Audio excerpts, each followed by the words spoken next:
in the mid-teens, but further south we're towards the mid-20s, so not feeling too bad, especially where the winds remain light. Another change on the way as we head into the weekend. Another band of rain arrives across parts of England and Wales, bringing outbreaks of rain showers continuing across Scotland. But it will brighten up for many areas into the afternoon, and again feeling fairly warm in the sunshine too. But it's Sunday and Monday when the temperatures really start to climb. Plenty of sunshine around through these days and temperatures towards the low 30s. Looks like things are heating up. Boxed boilers, sponsors of weather on GB News.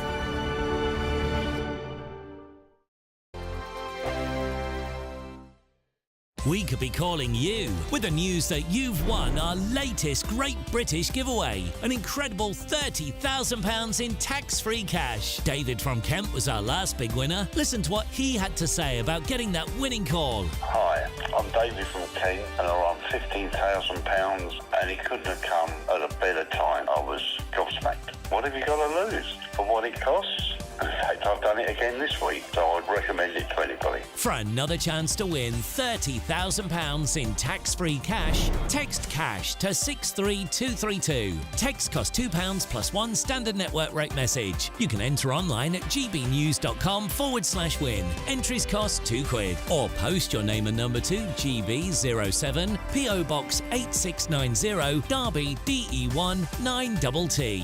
UK only. Entrants must be 18 or over. Lines close at 5 p.m. on the 30th of August. Please check the closing time if listening or watching on demand. Good luck. Good afternoon, Britain. Your lunchtime update on the stories that matter across the UK. From breaking news and insightful analysis, inspiring stories and lively debates. You're comparing yourself to a former Prime Minister. Which is it? Stay informed, stay updated, stay entertained. I just don't know how anyone would not want to be there. Every weekday from midday. We are Good Afternoon Britain, only on GB News. Britain's news channel. Hi there, I'm Michelle Dewberry and I'm going to take a second to tell you all about my show, Dubes & Co. We start off with the issues of the day. We then bring in both sides of the arguments. We get rid of the disrespect. And then you throw me into the mix. And trust me, I'll tell it exactly how it is. And then, of course, the magic ingredient, you at home. We mix it all together and what have we got, in my opinion, the best debate show in town. Monday to Friday, 6 till 7 on GB News, Britain's news channel. Are the newspapers getting you down? My wife didn't divorce me that month. Struggling to separate the wheat from the chaff? I know that it's a bit of a circus at the best of times. Well, don't worry, Headliners has got you covered. We'll take the burden of reading the day's news, and if we get depressed, who cares? It's an occupational hazard, frankly. That's Headliners on GB News from 11 p.m. till midnight, and the following morning, 5 till 6 a.m. on GB News, the comedy channel. Nah, just kidding. Britain's news channel. Join me, Camilla Tominey, for a frank and honest discussion with those in power that cuts through the spin and gets to the heart of the issues shaping our nation. You haven't confirmed that you want to stand as leader, but you haven't ruled it out either. This report basically says that he's not fit to stand trial. Is he indecisive? Incompetent? I deliver the dose of reality Westminster needs. That's the Camilla Tominey Show at 9:30 every Sunday on GB News, the People's Channel, Britain's news channel.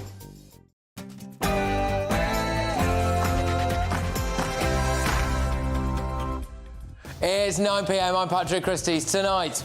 They are disgusting, nasty bastards, and we need to hold their throats and get rid of them all. A suspended Labour councillor is arrested on suspicion of encouraging murder at last night's protests.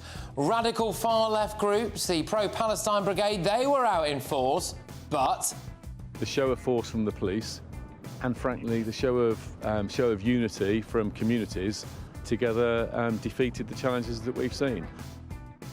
Has the wool now been pulled over our eyes with these protests? Also... Get back! Get back, mate, come on, get back, get back! 3 years in prison for him. No charges yet for the men involved in the Manchester airport incident, but now a second police officer is under investigation. And I think the way to stop the boats is to smash the criminal gangs. They will only stop if we smash the criminal gangs who are running this vile trade. Well, it's an exclusive for you in a couple of minutes' time. GB News can reveal that violent gangs have taken control of the Calais beaches. Plus, the first priority is safety and security of our communities. And so that is my sole focus. Keir Starmer there, ignoring concerns about immigration. I was really excited, but then when the news got out that it was cancelled, there were a lot of tears. But I'm happy that with other people are feeling the same and we're having a lot of fun together. Well, ISIS are targeting Taylor Swift concerts, and Banksy didn't last long in Peckham. Come on, right, guys!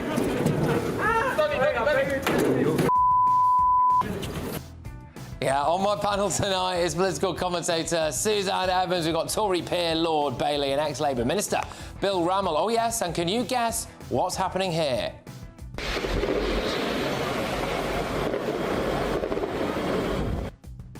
Get ready, Britain. Here we go.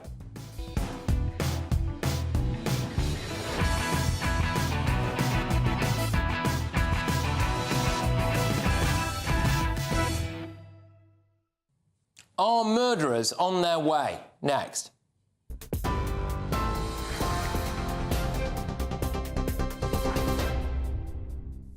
Good evening. It's 2 minutes past 9. I'm Cameron Walker here in the GB newsroom.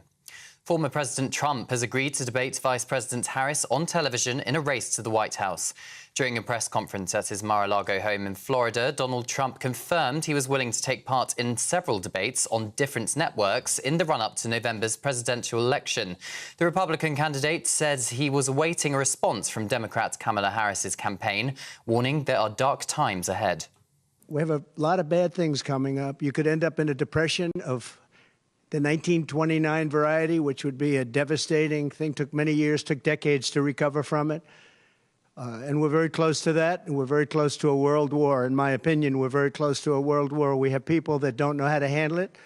They're not respected. All over the world, they're laughed at. The final child injured in the Southport stabbings has been discharged from hospital and will continue her recovery at home, according to Merseyside Police. 6-year-old BB King, 9-year-old Alice De Silva Aguiar and 7-year-old Elsie Stankham died after a mass stabbing at a Taylor Swift-themed dance class in the seaside town last week. The family of the injured victim, discharged today, expressed gratitude to the Royal Manchester Children's Hospital for its support and care during what they called this challenging time.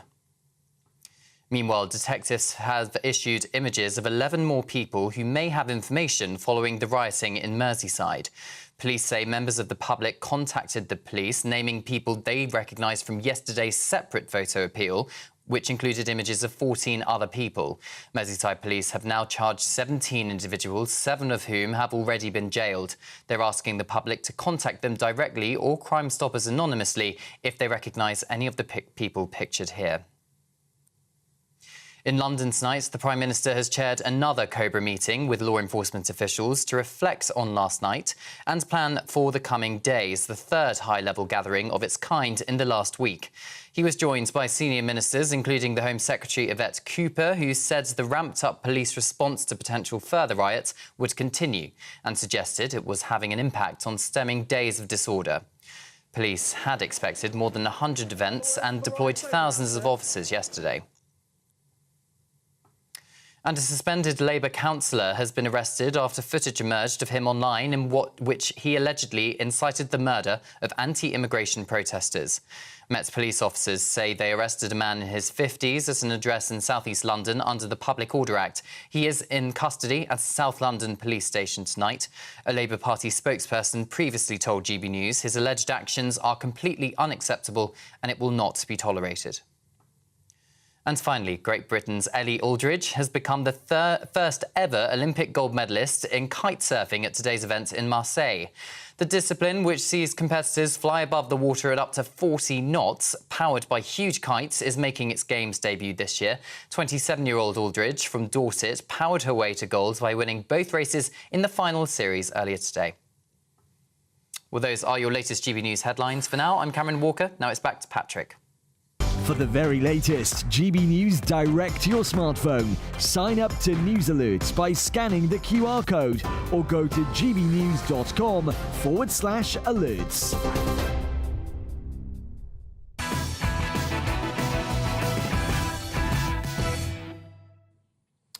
Keir Starmer claimed victory today after those seemingly mythical 100 far-right riots never happened. We had police deployed in numbers in the right places, giving reassurance to communities. We were able to demonstrate the criminal justice system working speedily. So yesterday you saw the sentencing of individuals who've been involved in disorder days ago, some of them getting sentences as long as 3 years. That sent a very powerful message. But he completely swerved the underlying concerns about immigration. If we have indeed turned a corner and seen an end to the violence, is now the time to engage with the underlying tensions that are in communities over the issue of immigration? The first priority is safety and security of our communities. I was very keen that we're able to demonstrate that if you're involved in disorder, within days you'll be in the criminal justice system, and some people starting long terms of imprisonment. That needs to continue, and so that is my sole focus. He won't talk about it, will he? Well, he said a lot of this. They will only stop if we smash the criminal gangs who are running this vile trade. And now I can reveal exclusively on GB News that he better get cracking ASAP, because gang warfare has broken out across Calais among migrants fighting for journeys across the Channel.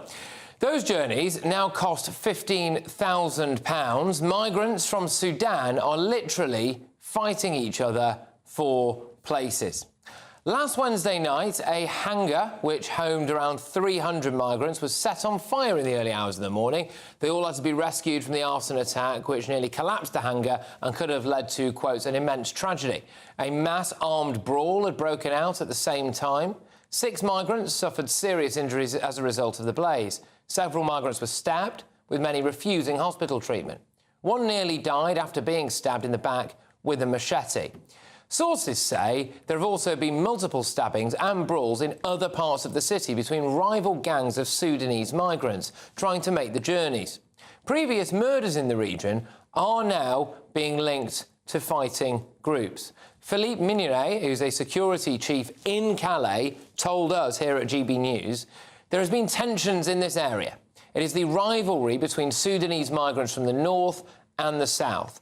And a Calais prosecution source told us that the violence was down to a rising demand to cross due to the warm weather and a lack of police patrolling the border. He said it's open season and that creates huge problems. There's been a real rise in violence and tension in Calais as the fight and competition increases. It's a worrying time. Everybody's on edge. It's gang warfare. There's a massive concern that we will see murders. The situation is appalling and we are truly fearing the worst. The French are policing the Olympics and not the beaches. Violent thugs appear to be in charge and they want to come here, don't they? Time for action, Prime Minister. Let's get the thoughts of my panel. OK, so today we are joined by political commentator and consultant Suzanne Evans, Tory peer Lord Bailey and former Labour Minister as well, Bill Rammell. Suzanne, when's he going to smash these gangs then? No, he's not mentioned it at all, has he? Quite interesting listening to that clip we've just seen of Keir Starmer when he was asked about the problems about immigration.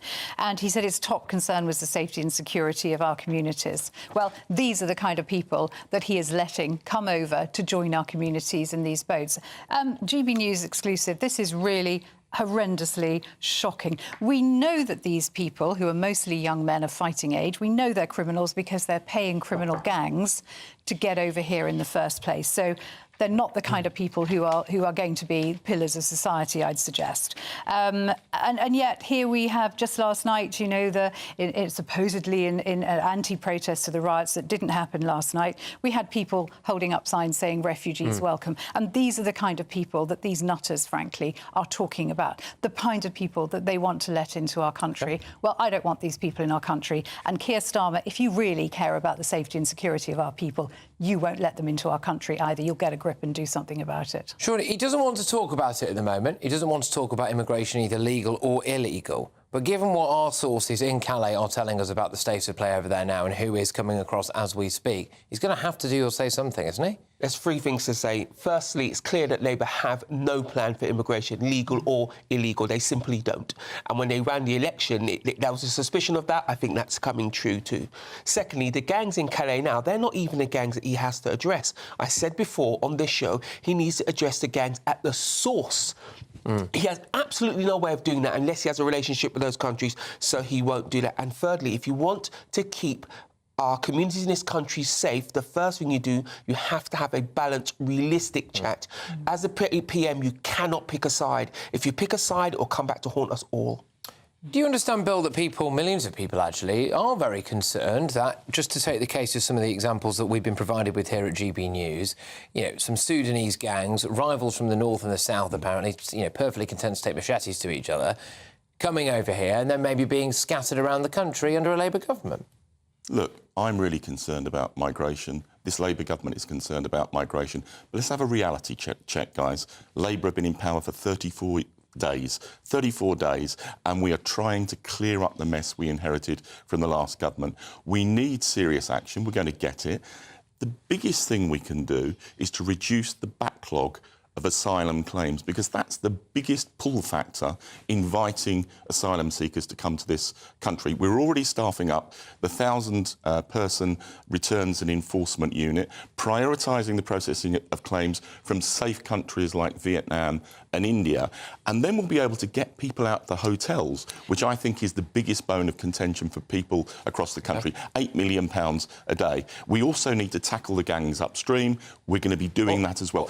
But we need to be realistic. It is going to take time. The problem is, Bill, I think when we hear people say we're going to tackle the backlog, what people hear is we're going to give all these people asylum and let them loose on the streets. We're not going to deport them. We're not going to send them home. You look at the figures of the granted asylum last year. What was it? 90,000 were fast-tracked through. Absolutely shocking. It's all very well talking about tackling the backlog, but we just don't want the backlog tackled. We want action taken. We want to see people who've got these criminal intent and who came here as criminals deported. And unfortunately, Keir Starmer's said nothing about smashing the grounds. The only thing he's done is stop Rwanda, which we know was a deterrent. I don't think it was not a deterrent. It was, because that's why they ended up going to Ireland. Only 1% of people would have ended up going there. But if you've gone thousands of miles across the... I agree the scheme was wrong, but at least it was something. He's just scrapped it with nothing in its place. Bill does have a point. They've only been in 34 days, you said. Bill, that's fair enough. But the point is, they've never expressed a plan, and you cannot make you cannot make that plan up on the fly. That's the first thing. But the most important thing here is don't pick a side. That's what, for me, Keir Starmer has done. Okay, his comments about far right and the way these riots are playing out. Look, I had a very long chat with some young black boys yesterday, and they came to the conclusion that he had picked a side. Now, if the rest of the public feel that way, we'll have long-term community problems. That's what I'm worried about. Bill, is it far right to worry about a Sudanese man with a machete coming across the channel and being given asylum here? No, of course it's not. And nobody is saying that you can't have concerns about migration and that it cannot be discussed, and we have to address those. But what we've faced over the last 10 days is a scale of lawless criminality and violence, and it has been 90% from the far right that has to be resisted and tackled. Otherwise, we're in for mob rule and we will lose control of the country. And you have to make that clear. And I think the way in which the government has made it clear from the beginning of this crisis is one of the factors that has led to the significant reductions we've seen in violence yesterday. I think the government have not dealt with it with enough nuance. Yeah. I spoke to a number of young people. I took a poll, I went around and spoke to people. And one of the things they were saying was, why are things being dealt with differently? They're not. And because they were students, one of them took me all the way back to when some students attacked CCHQ, Conservative Campaign HQ, and he said that was welcomed by some Labour MPs. Yeah. And the other student talked about Just Stop Oil and how they were treated slightly differently. So you may even be correct, Bill, that the government have acted decisively, but the question becomes, why didn't they act decisively against anybody else or support decisive action? Well, hold on. That's the problem. Do you know who I agree with? When Nigel Farage said there's two-tier policing, one of the people on your benches who came out most strongly was Priti Patel, who said that's not accurate and it's not what's... One thing I will say on that is I did actually subsequently interview her about it, and she slightly suffered a position on that, but she did say that at the time. You are right. But also about two-tier policing. We've seen today a disgusting Labour council who incited murder, immediately suspended from the Labour Party, and then arrested. Good, good. Yeah. But that shouldn't be the example. It should be the norm. Well, we must give the idea that everybody's treated the same. And this is it. And we've kind of worked ourselves perfectly on to a couple of things that we're going to talk about later on in the show, actually, because I am going to be talking about whether or not there is two-tier policing. We've actually got two quite useful clips side by side now. The individual who was given 3 years for his role in that Southport, Liverpool riots, whatever you want to call it, I suppose it was really, wasn't it? And the Manchester Airport incident. And we've got these clips side by side, and we've had serious action in one and no real serious action. In fact, the only serious action we've had today is another police officer facing criminal investigation. We're also going to be talking about whether or not we were told the full truth about what really went on last night. I think there were some odd things, but we'll get into that. But look, coming up, as the pop star Taylor Swift cancels 2 gigs after 2 people were arrested in connection with an Islamist plot, should we be worried now about similar attacks in the UK? Defence expert, former paratrooper Andrew Fox, he's on shortly. But first, as the Home Secretary lavishes the police with praise despite at least 9 arrests, including one for this. You're disgusting, nasty bastards, and we need to hold their throats and get rid of them all. Was last night really a victory for Keir Starmer? Founder of Global Conservative Coalition Sunil Sharma goes head-to-head with former Labour Minister Sean Simon, and it's next.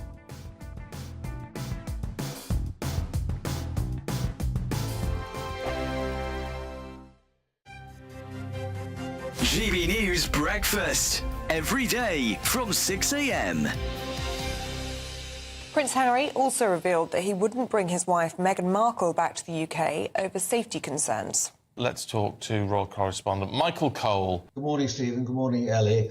I mean, they live in California. I'm not sure what the murder rate is there, but that's a more dangerous place than Britain's at any time of the day. And of course, he compromised his own safety when he said in his book, Spare, his autobiography, which was Ghost Britain, that he'd personally killed 25 Taliban when he was serving with the British Army in Afghanistan. Well, that painted a target for life on the back of himself and his family, which was a very unwise thing for him to do. The other thing which struck me, it was that he invoked the name of the late Queen, saying that he'd had several conversations with his grandmother, and she'd been very, very supportive in his battle. He sees himself, and it's a word he's used, as a dragon slayer against the popular press, the tabloid press, and he's continuing with that. Of course, his brother, Prince William, has settled, but also in the programme was Hugh Grant. Now, Hugh Grant also has settled, as indeed did I, when I received an apology from News Group. I believe in a free and unfettered press. Newspapers are having a bad time at the moment, losing circulation, losing advertising. Young people don't read newspapers. And so I felt that the right thing to do was to settle. I didn't want to take punitive action against newspapers. GB News, the People's Channel. Good afternoon, Britain. Your lunchtime update on the stories that matter across the UK. From breaking news and insightful analysis, inspiring stories and lively debates. You're comparing yourself to a former Prime Minister. Which is it? Stay informed, stay updated, stay entertained. I just don't know how anyone would not want to be there. Every weekday from midday. We are Good Afternoon Britain, only on GB News. Britain's news channel. Join me, Nana Akwe, for an informative, interactive news programme with a difference. It's fun. It's true. You're not wrong. No one will be cancelled. Lovely. Join me from 3 p.m. every weekend, only on GB News, Britain's news channel. I'm Christopher Hope. From pop stars to politicians, I'll interview anybody in a pub who's got a political opinion. Join me every Friday on Spotify, Apple Podcasts, YouTube or gbnews.com, or wherever you get your podcasts. This is GB News, the People's Channel.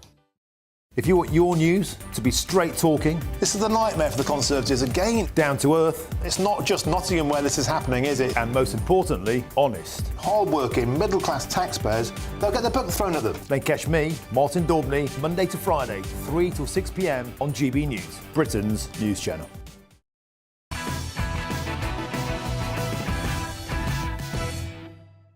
Welcome back to Patrick Christys Tonight. Coming up, after police in Austria foiled an Islamist plot to attack Taylor Swift concerts in Vienna, should we be worried about a similar attack in the UK? They have also released a picture of that individual now, which hopefully we'll bring to you a little bit later on in the show. But first, after 100 violent clashes failed to materialise last night, is this a victory for Keir Starmer? It's time now for the head-to-head.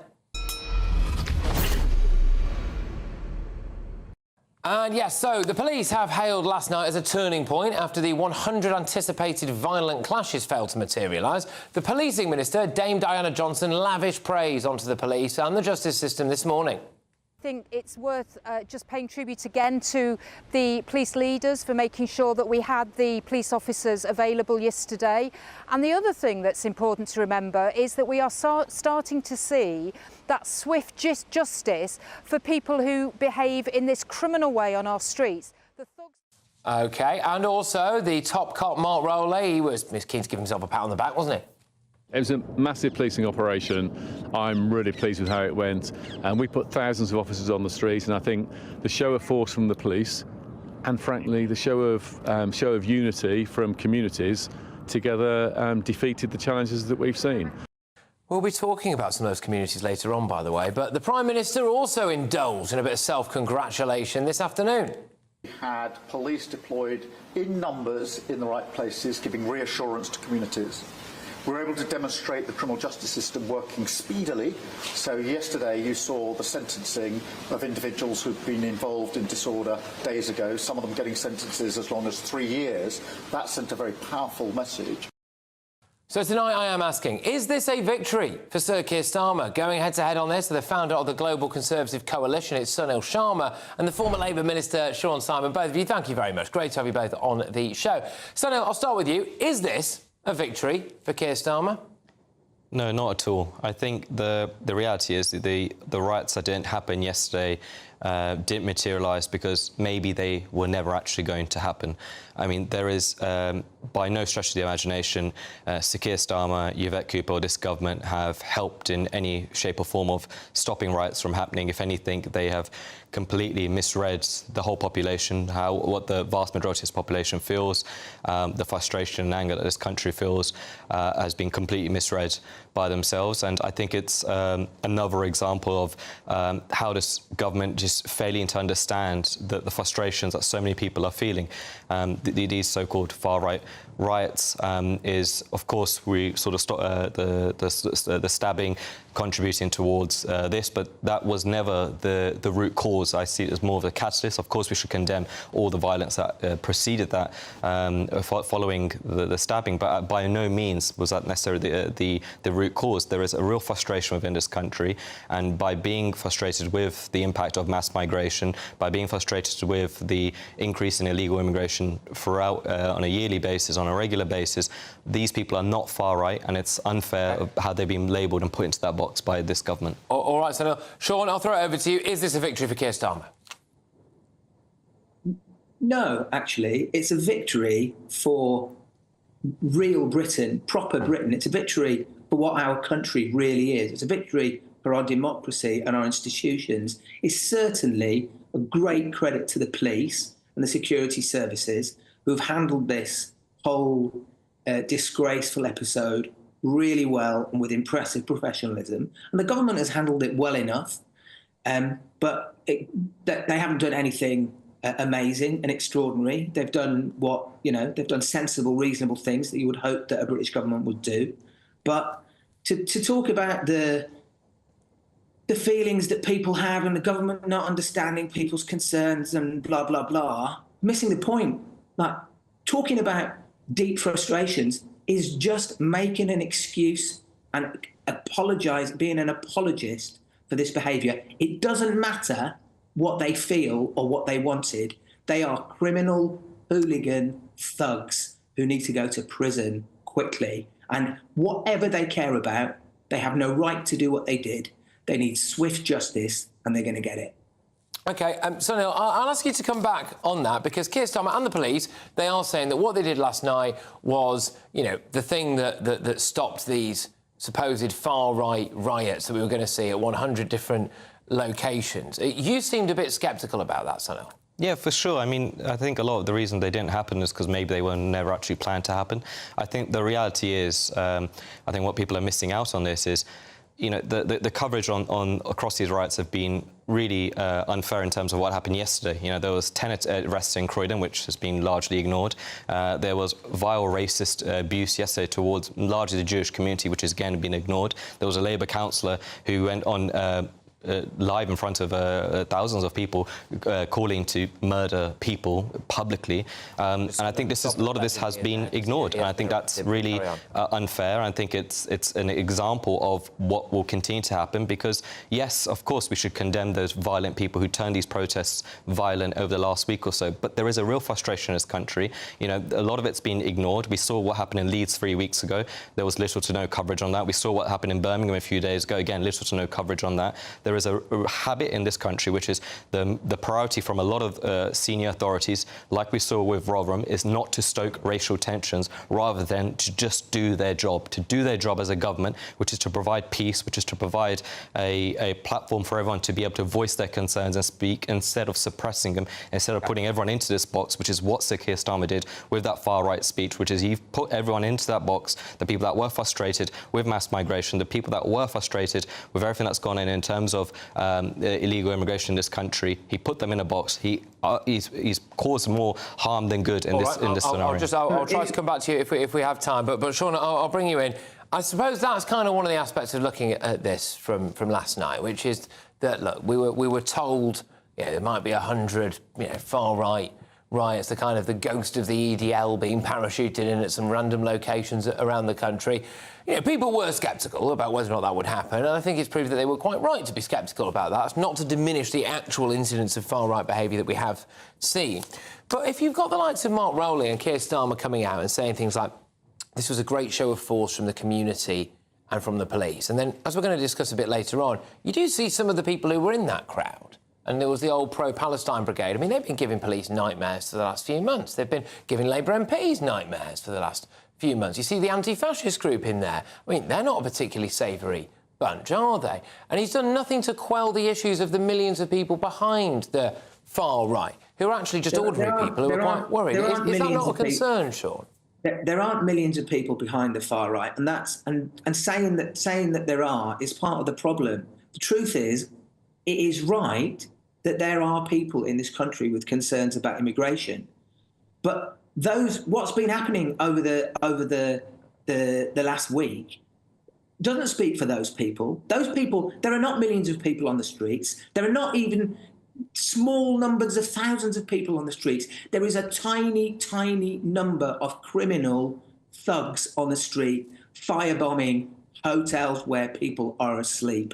And they don't speak for anybody. And if they're not the far right, then what are they? And who is the far right? That's fine, Sean, but sorry, just to be clear, when I said there were millions of people behind the far right, I didn't mean they were supporting the far right. I meant as in they are the layer behind them, the ordinary people who are very worried. And the latest YouGov poll shows that 51% of people feel that immigration is the top issue facing the country at the moment. And that has risen significantly in the last few months. And so it's all very well and good maybe for Keir Starmer to claim victory. He might be able to do that for last night, but can he really expect to have a victory going forward if he doesn't address their concerns?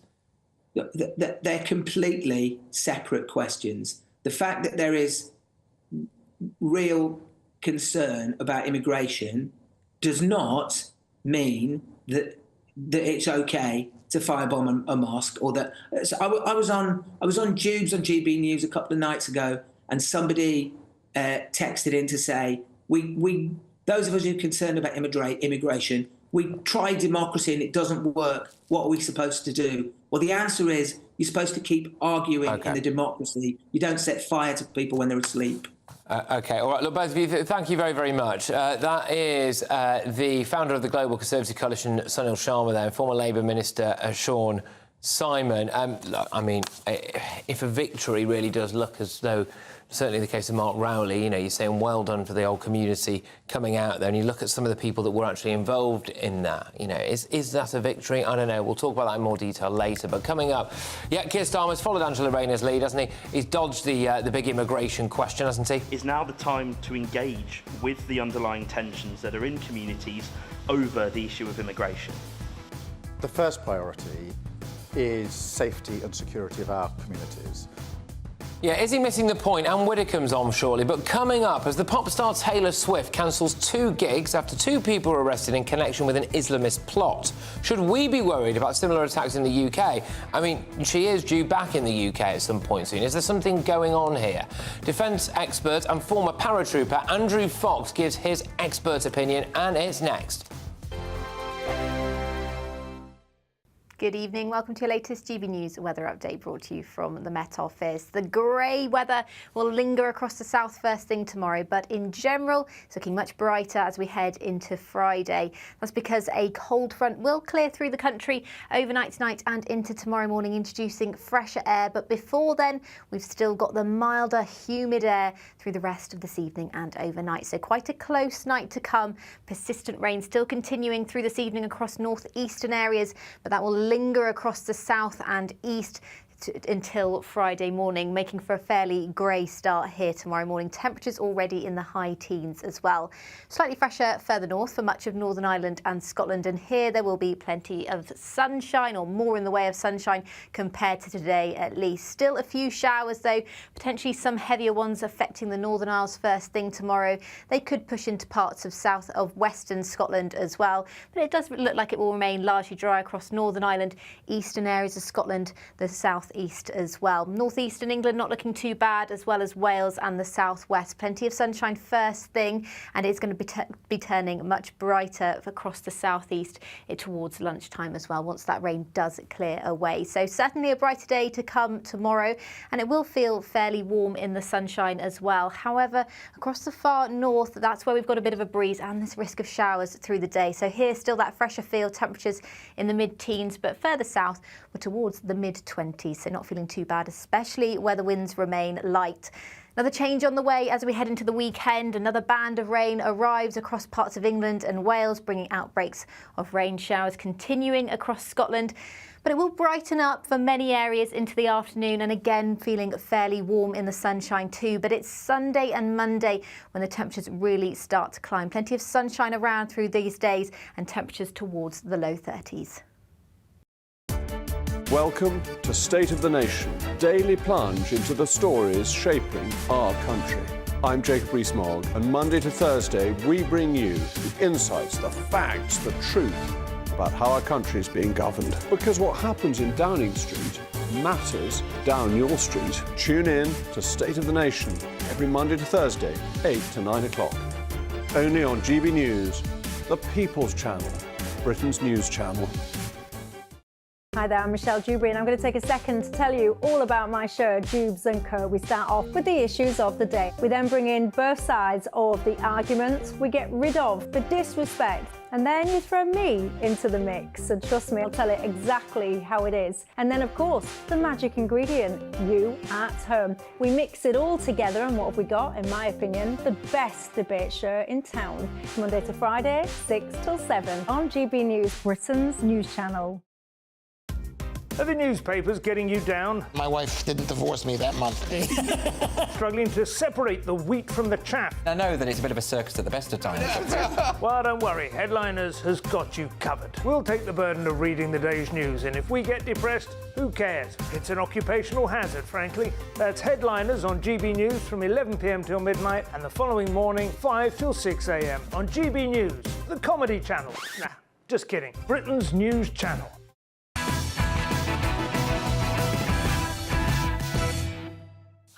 Welcome back to Patrick Christys tonight on GB News. We've got a lot to talk about tonight. Yes, Labour appeared to be ignoring the root cause of the protests. Also, I think some potentially quite troubling developments when it comes to the capacity now for people to be arrested for quotes-unquote misleading social media posts.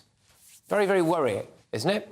But first, Taylor Swift fans have been left devastated after the pop star was forced to cancel several gigs in Vienna after Austrian police arrested 3 people on suspicion of planning an Islamist attack at one of the gigs.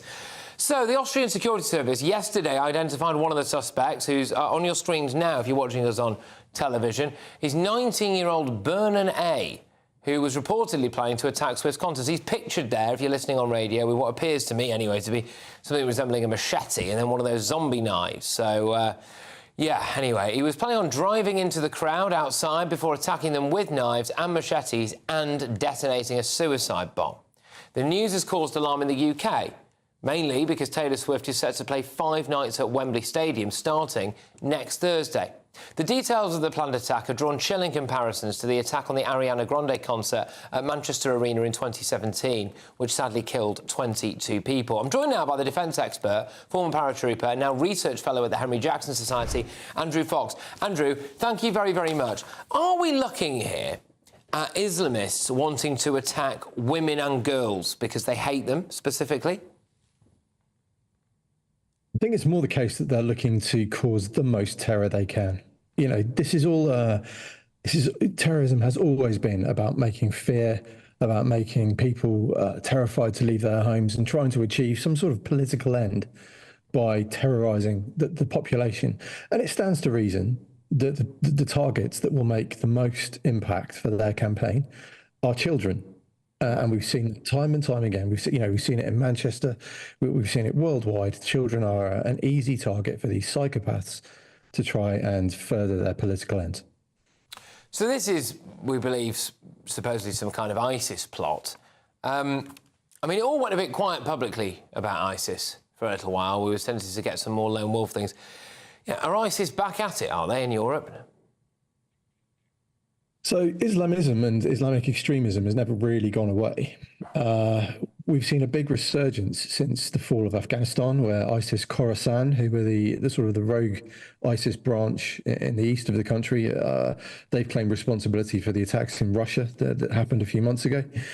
We've also seen offshoot branches in North Africa and elements in Mali as well. So ISIS have never really gone away. It's just been relatively low profile.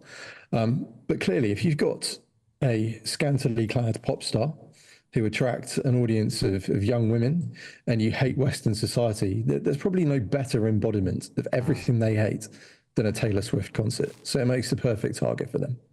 You know, I absolutely massively feel for everyone involved in this. I especially feel for Taylor Swift as well, especially given, you know, previous situations that we won't dwell on here right now. But you know, look at this now. Is it possible that ISIS are looking at her specifically and thinking that she is like the pin-up girl for them to have a terror attack? Because she's been on this seemingly never-ending world tour. She's back in Britain as of Thursday to do a few nights, I believe it is, at Wembley. You know, how worried should we be here? Should people who want to take, well, it's not just their daughters, obviously sons or whoever else, to go to see Taylor Swift, how worried should we be?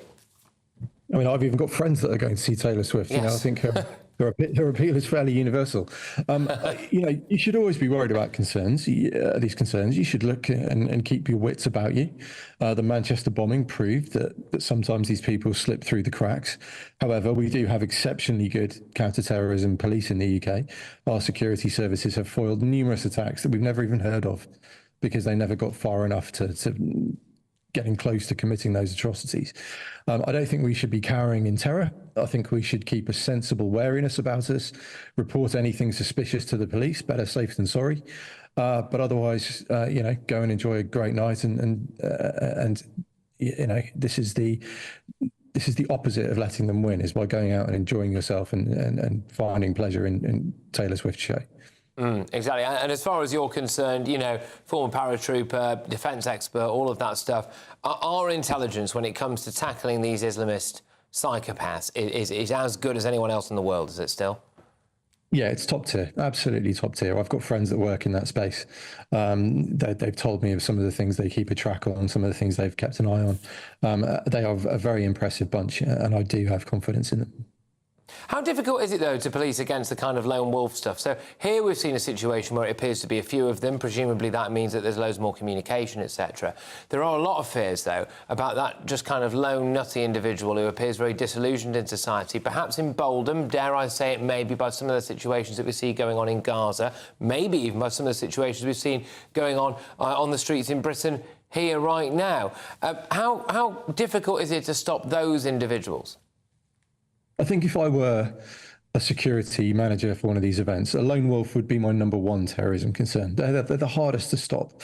There's no network behind them. There's no trail of buying fertilizer to make explosives. There's no coordination with them texting their mates about what they're going to do. They literally go out in a vehicle, with something like a knife sellotape to their hands to make it harder to take off them, and they do what they plan to do. The event organisers will be firmly aware of this. There will be people, especially in the aftermath of Manchester, I think security lessons have been learned. People, the police will be on duty. There are patterns of behaviour that you can recognise. You can never be 100% safe. As the IRA used to say, we have to be lucky every time. The IRA only had to be lucky once. These things do happen, but there are reasonable and sensible precautions in place to make sure that chance is minimised. Yeah, I just think it's so bleak, isn't it? When you look around and you think, you buy a ticket for a concert or you're going to try to go somewhere nice, or even if it's somewhere like a winter wonderland, and it's the type of place where, yeah, all right, you might go with your mates, but you will also traditionally tend to, take your kids or your grandchildren or whatever. And that now you walk around those places and you feel as though you've got to have your head on a swivel, really. Andrew, how much of this problem and this issue do you think we've imported, or how much of it is homegrown? I think it's a combination of both, because radicalisation, certainly in certain aspects of this, tend to be second and third generation. There are generations of parents who've come here that are deeply grateful for the opportunities the UK has given them, and deeply grateful to be here and enjoy being part of British society. However, there is a minority of recent immigrants who may well be coming here for malign reasons, and it's impossible to quantify. The fact is, it's not happening very often, and that's a good thing. There are the number of serious terror attacks that have been committed by recent arrivals is in single figures. So we can be reassured by that. Good stuff. Look, thank you very much. Great to have you on the show. As defence expert, former paratrooper, and he's now of the Henry Jackson Society. That is Andrew Fox. Thank you. Now, coming up. So, more than 6,000 police officers were deployed across the country in preparation for these 100 expected clashes that failed to materialise last night. Were we misled, and have we been misled since, actually, on the nature of the marches last night? There's a lot to go out there. I'll tackle that at 10. But next, Sir Keir Starmer follows Angela Rayner's lead. He's dodging the immigration issue, isn't he? It's now the time to engage with the underlying tensions that are in communities over the issue of immigration. The first priority is safety and security of our communities. Right, OK. Are Labour just now deliberately ignoring the root cause of all these protests and a lot of people's concerns? Former Home Office Minister and Reform's Justice spokeswoman Anne Widdecombe is going to be talking about that, and as well, we're going to have a look at whether or not it's really OK now. Should we all be worried at what looks to be an increase now in arresting people for things they may or may not have said online? Stay tuned. Good afternoon, Britain. Your lunchtime update on the stories that matter across the UK. From breaking news and insightful analysis, inspiring stories and lively debates. You're comparing yourself to a former Prime Minister. Which is it? Stay informed, stay updated, stay entertained. I just don't know how anyone would not want to be there. Every weekday from midday. We are Good Afternoon Britain, only on GB News. Britain's news channel.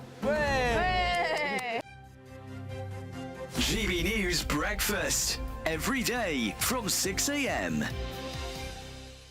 Fatima's UK campaign, Children and Young People Matter, because I actually run a campaign, and my ministry today is about looking after children in the care system and improving their life outcomes. For me, I had a difficult start to my childhood, and I will never forget it. I mean, I always say I may have left the care system, but the care system hasn't left me. And instantly understand the importance of giving our young children and young people the opportunity to also, have good life outcomes. So Fatima's UK campaign is all about that. And it's a summit next year. Eamon, I hope you're going to come. No, and we've talked about this before, and certainly, I mean, I believe in what you're doing. I think it's marvellous what you're doing, and that's why, when you think about children, and children are so close to you, and you look at that horror that happened in Southport yesterday, I mean, things like that exactly. will really hit home hard. Well, children are the innocent ones, aren't they, Eamon? And this is what we look at when you think they're the future. We've got to start to put them back at the top. And it's a travesty when we see things like that, Omar, that happen. Children are the ones that are impacted. And, it's, for me, really important to be able to do the best we can and looking after their future. And so hopefully, I'm going to the Pyrenees in September, Eamon. That's my next challenge, the Bay of Biscay, from France to Spain and back. And hopefully people can go online, fatimascampaign.com, and give generously to help make a difference to these young people's lives. Because, as I say, children are the future. GB News, the People's Channel. Join me, Camilla Tominey, for a frank and honest discussion with those in power that cuts through the spin and gets to the heart of the issues shaping our nation. You haven't confirmed that you want to stand as leader, but you haven't ruled it out either. This report basically says that he's not fit to stand trial. Is he indecisive? Incompetent? I deliver the dose of reality Westminster needs. That's the Camilla Tominey Show at 9:30 every Sunday on GB News, the People's Channel, Britain's news channel.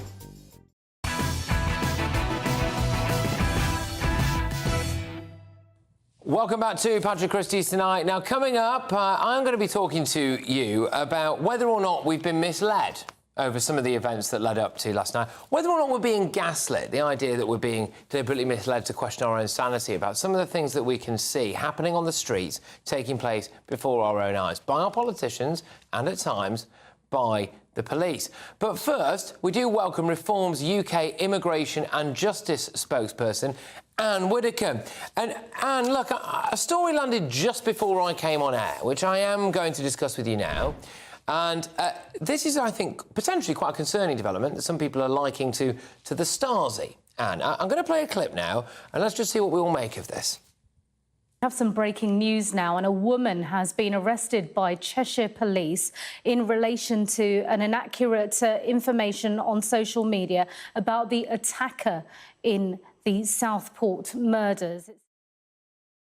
Now, I absolutely do not want to comment on that specific case for obvious reasons. But, Anne, if there is going to be a push by this new government and the police force to start really seriously coming after people who post things online that actually may or may not really be that damaging, should we be worried about it?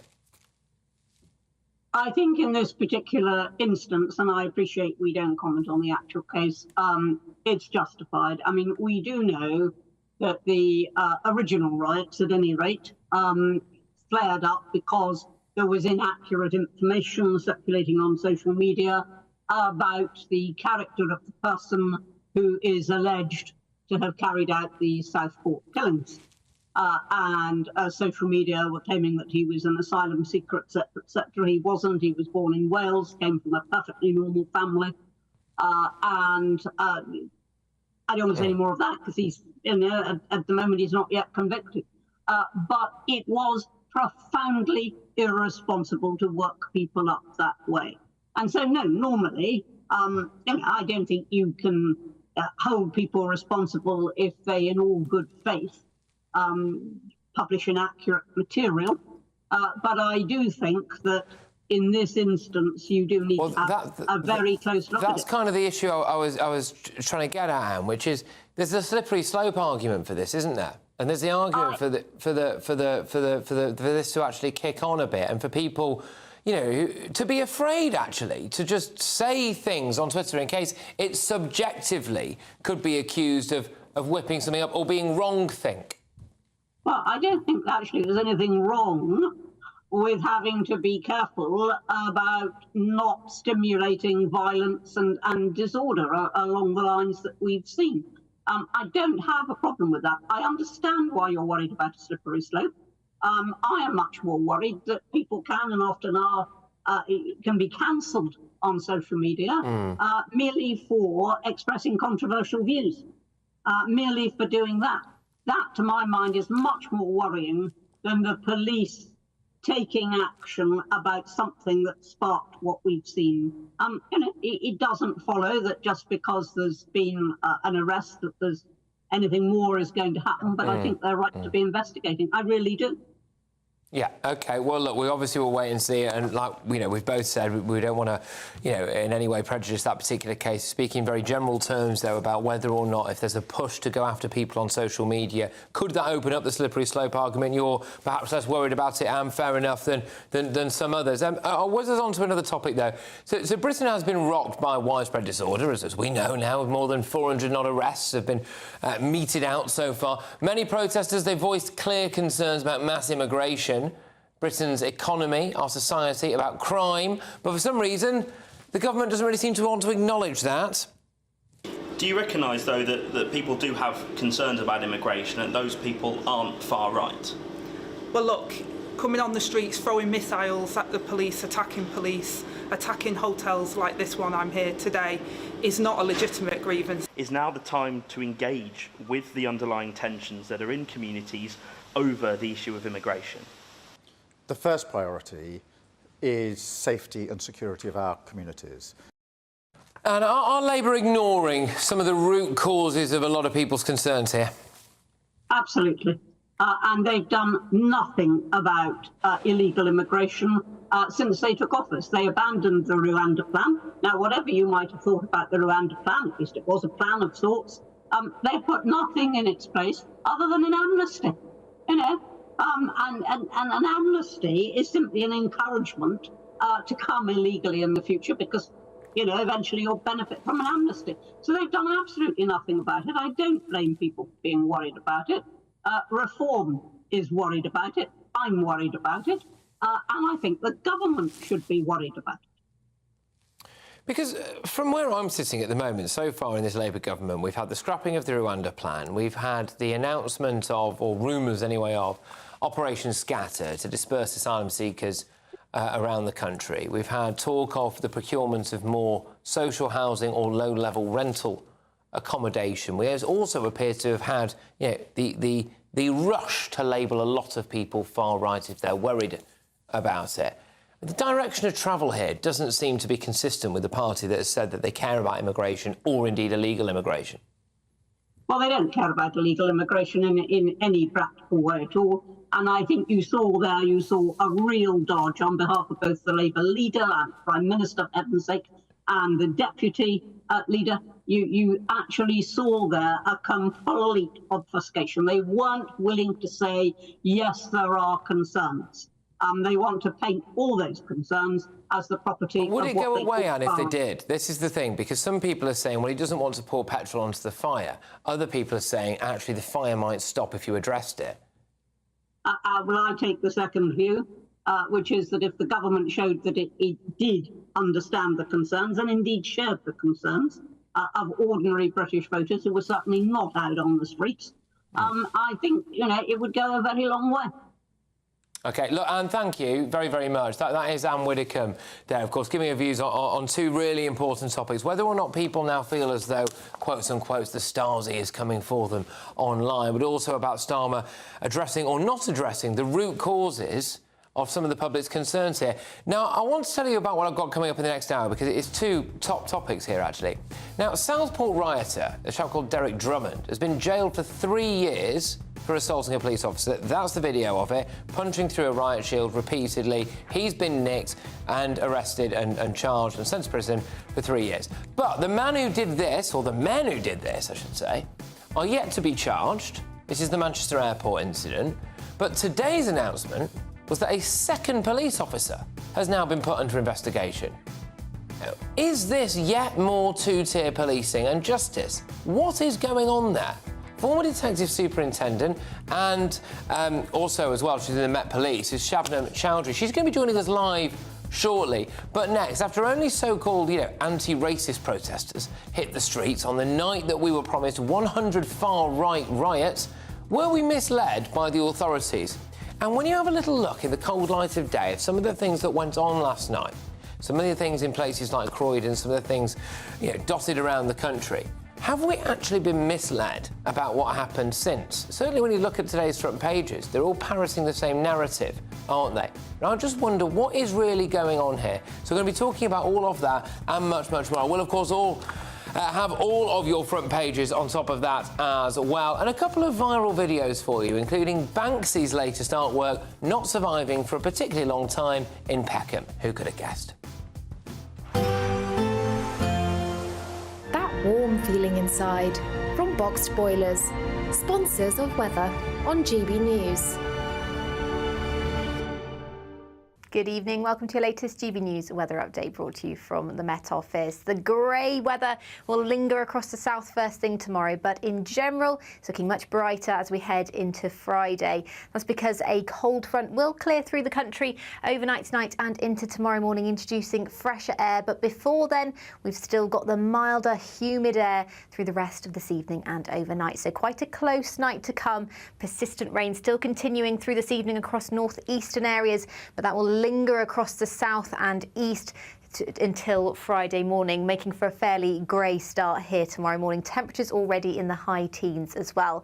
Slightly fresher further north for much of Northern Ireland and Scotland, and here there will be plenty of sunshine, or more in the way of sunshine compared to today at least. Still a few showers though, potentially some heavier ones affecting the Northern Isles first thing tomorrow. They could push into parts of south of western Scotland as well, but it does look like it will remain largely dry across Northern Ireland, eastern areas of Scotland, the southeast as well. Northeastern England not looking too bad, as well as Wales and the southwest. Plenty of sunshine first thing, and it's going to be turning much brighter across the southeast towards lunchtime as well, once that rain does clear away. So certainly a brighter day to come tomorrow, and it will feel fairly warm in the sunshine as well. However, across the far north, that's where we've got a bit of a breeze and this risk of showers through the day. So here still that fresher feel, temperatures in the mid-teens, but further south we're towards the mid-20s. So not feeling too bad, especially where the winds remain light.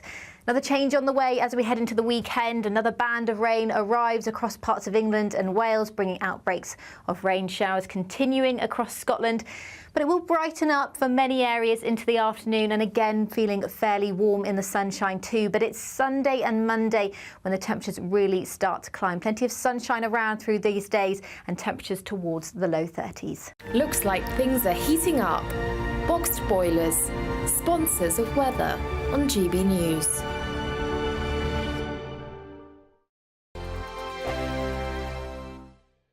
Don't miss out on your chance to win a whopping £30,000 in tax-free cash to spend however you like. It's extra cash that could really make a difference to your coming year. You could find yourself on that holiday you've always wanted to take, buy that treat that always seemed out of reach, or just send some of those day-to-day financial stresses packing. £30,000 could be yours. For another chance to win £30,000 in tax-free cash, text CASH to 63232. Text costs £2 plus one standard network rate message. You can enter online at gbnews.com/win. Entries cost £2. Or post your name and number to GB07, PO Box 8690, Derby DE1 9TT. UK only. Entrance must be 18 or over. Lines close at 5 p.m. on the 30th of August. Please check the closing time if listening or watching on demand. Good luck.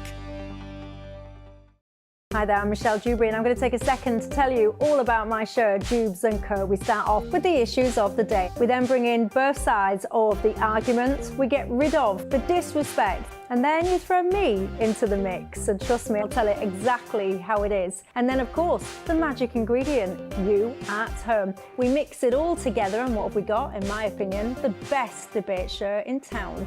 Monday to Friday, 6 till 7 on GB News, Britain's news channel. Are the newspapers getting you down? My wife didn't divorce me that month. Struggling to separate the wheat from the chaff? I know that it's a bit of a circus at the best of times. Well, don't worry, Headliners has got you covered. We'll take the burden of reading the day's news, and if we get depressed, who cares? It's an occupational hazard, frankly. That's Headliners on GB News from 11 p.m. till midnight, and the following morning, 5 till 6 a.m. on GB News, the comedy channel. Nah, just kidding. Britain's news channel.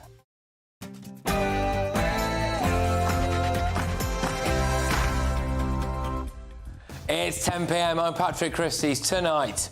They are disgusting, nasty bastards, and we need to cull their throats and get rid of them all.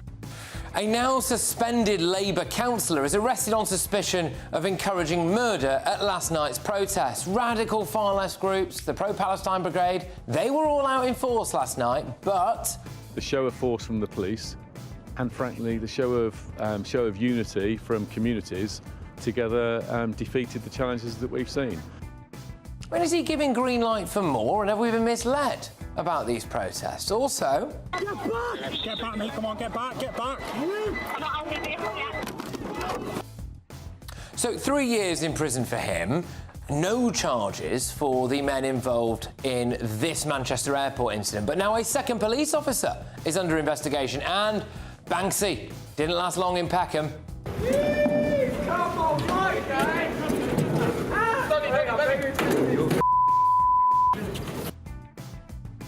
On my panel tonight is political commentator and consultant Suzanne Evans, Tory peer Lord Bailey, and ex-Labour Minister Bill Rammell. Oh, and yes, please try to tell me what you think is happening here.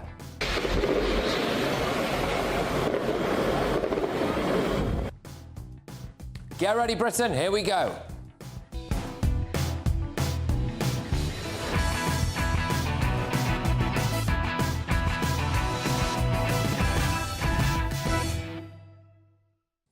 Are the police and our government trying to pull the wool over our eyes? Next.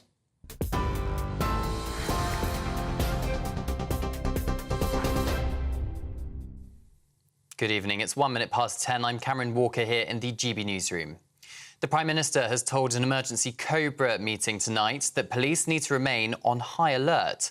Sir Keir Starmer thanked the police and wider criminal justice system at his third Cobra meeting since violence broke out last week. He also said there was no doubt that levels of policing in the right places and swift justice over the past week, including sentencing, have acted as a deterrent to disorder. Former President Trump has agreed to debate Vice President Harris on television in a race to the White House. It's been confirmed the Republican nominee will debate Democratic rival Kamala Harris on the 10th of September on ABC, but Trump told a news conference at his home in Florida earlier this evening that he wants to add 2 more debates that month on Fox and NBC.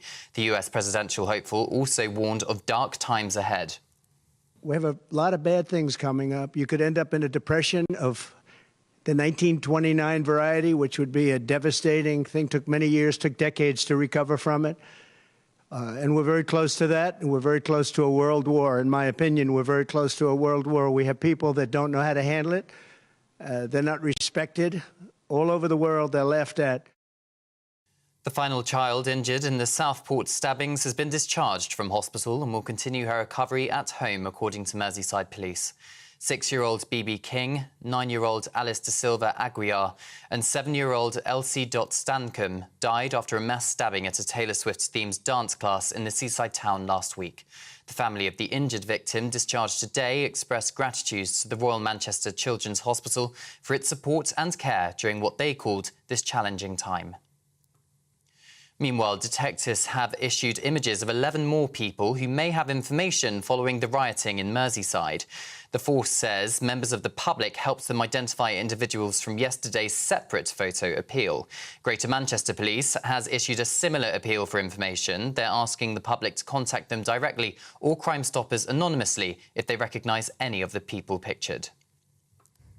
And a suspended Labour councillor has been arrested after footage emerged of him online, which he allegedly incited the murder of anti-immigration protesters. Met police officers say they arrested a man in his 50s at an address in South East London under the Public Order Act. He is in custody in a South London police station. A Labour Party spokesperson previously told GB News his alleged actions are completely unacceptable and it will not be tolerated. And finally, Great Britain's Ellie Aldridge has become the first ever Olympic gold medalist in kite surfing at today's events in Marseille. The discipline, which sees competitors fly above the water at up to 40 knots, powered by huge kites, is making its Games debut this year. And 27-year-old Aldridge from Dorset powered her way to gold by winning both races in the final series today. Well, those are your latest GB News headlines. For now, I'm Cameron Walker. Now it's back to Patrick. For the very latest GB News direct to your smartphone, sign up to News Alerts by scanning the QR code or go to gbnews.com/alerts.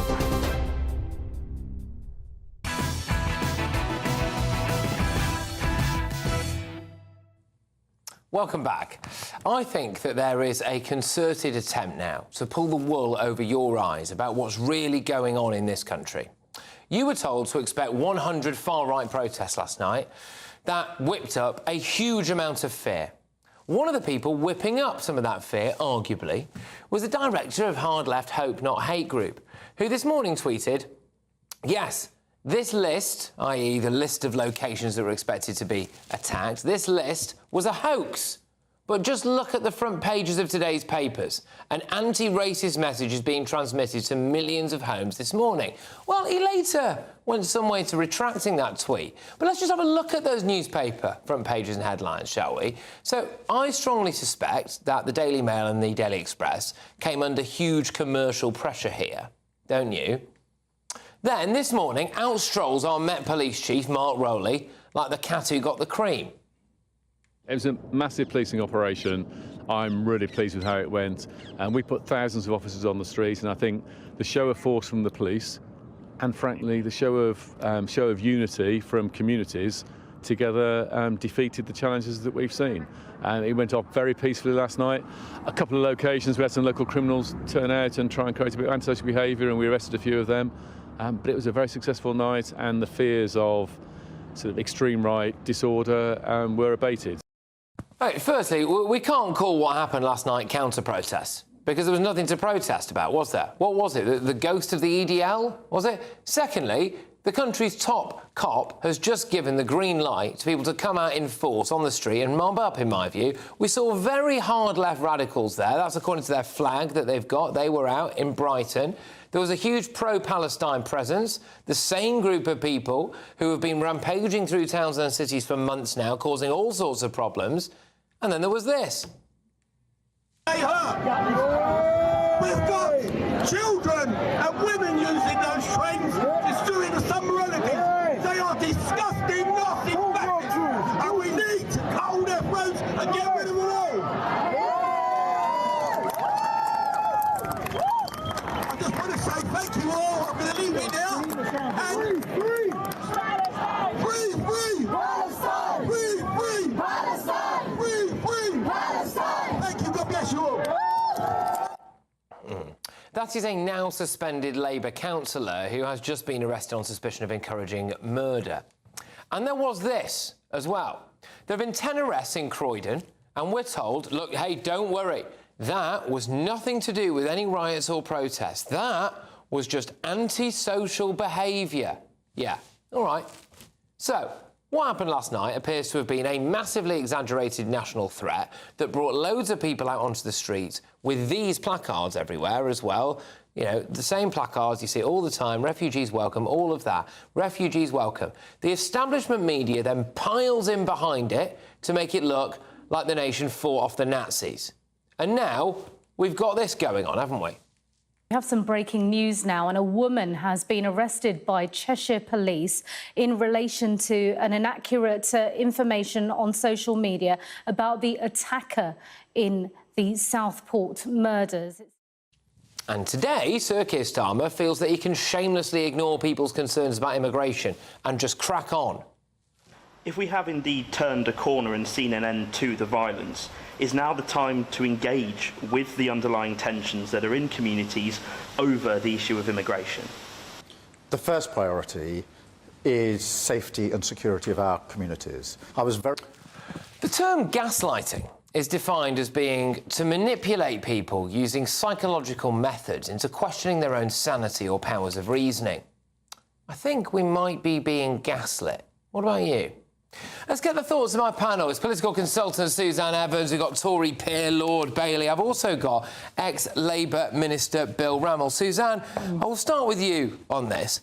Are people trying to pull the wool over our eyes about what's really going on in Britain here? Yeah, I think they are. So when I heard this news that there were going to be 100 protests last night, I'm afraid I had much the same reaction as when I heard that Saddam Hussein had weapons of mass destruction that could be deployed in 40 minutes in the 1990s, because I just thought, that's rubbish. I simply don't believe this. But as you said, Patrick, it caused massive fear. All those poor businesses that had to shutter up their shops, you know, people who stayed at home, people who cancelled what they were doing in fear of this potential mass riot, which it's now been revealed was a complete hoax. Well, all I will say on that is that the individual who said that it was a hoax has now rode back on it a bit, and I do think that there were Telegram messages coming out. There were, because I did see them. Okay. But I take your point. I think there was question marks as to where this fear was being whipped up from and who that might serve best. But the fact is, it didn't happen anyway. And yet, now we had all the front pages of the newspapers and the police saying, oh, it didn't happen and we stopped it. You think, well, it wasn't going to happen anyway. So that is the most ridiculous thing imaginable. So, yeah, I think we are having the wool pulled over our eyes. And what worries me, too, is that you saw the protests that did happen. What everyone seems to be completely missing to me is they were carrying socialist worker placards. So we're talking about a hard left communist publication, in my view, that is kind of feeding misinformation. You know, I think both the far right and the far left are a menace to society. And frankly, I think one side only gets a free pass. Sean, we had quite an astonishing thing, actually, when you think about it there, which is the Met police officer coming out, top cop, coming out and saying, well, thanks to the police and the community for coming. Well, we've just shown that amongst that community, around the country, you had the pro-Palestine brigade, you had the anti-fascist lot, you had really, really quite far left radicals in amongst all of that. Was he picked a side here? What's going on? I think there's two things to be said. I think, firstly, to maintain their credibility, the police have to demonstrate where this 100 marches came from, because there must be some serious intelligence there, because if they can find this information, if that's the truth, and that should lead them to be able to find some of the organisers, and we as the public would be very interested in that. When I heard the Commissioner's comments as well, I did think he must avoid inviting people onto the street, whoever they are, because that can go one of two ways. And it's great. You can imagine how I'm invested in anti-racism. That's a great thing that we showed our real spirit and that we're not a racist country. But be very careful about inviting people on the street, because anybody's march can be hijacked. Yes. And the other thing, when I saw the pictures released about the people they're looking for, great piece of policing. But again, the group of young people I spoke to said, well, why didn't that happen on any of the other marches? Yeah. And that's the problem. And I tell you something now, as a black person, I could tell you what it feels like to be over-policed as a community. It generates real anger. So they must demonstrate that it's the same rules for everyone. OK. Do you not think, Bill, that there is a tendency, I think, to treat the public like we're a bit thick here? This idea that we were going to get... I'm not diminishing the fact that we have had far-right actions, all right? And I am really not trying to minimise that at all. But what I am saying is I think the idea that we were going to get 100 almost military precision-style EDL, you know, things last night, I think a lot of people found that very dubious. We saw what happened in Croydon.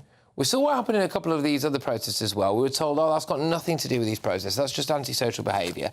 Now we've got the Met coming out and saying everything's fine. The front pages, even on the Daily Mail and Daily Express yesterday, coming out and being like, oh, we stood down, we snarled in the face of the far right. And I thought, hang on a minute, are we being told the full truth here?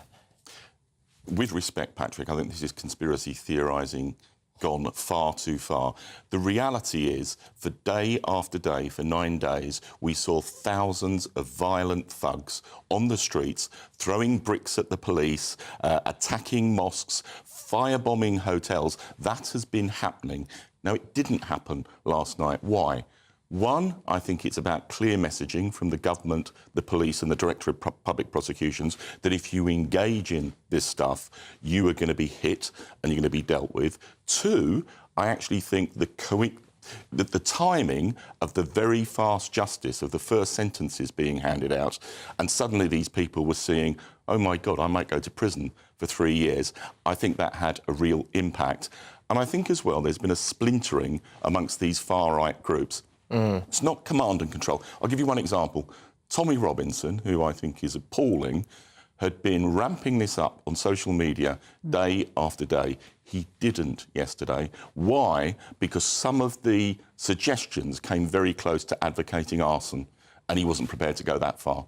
And I think there's been a splintering. OK. I mean, obviously, Tommy Robinson is not here to defend himself for all of that.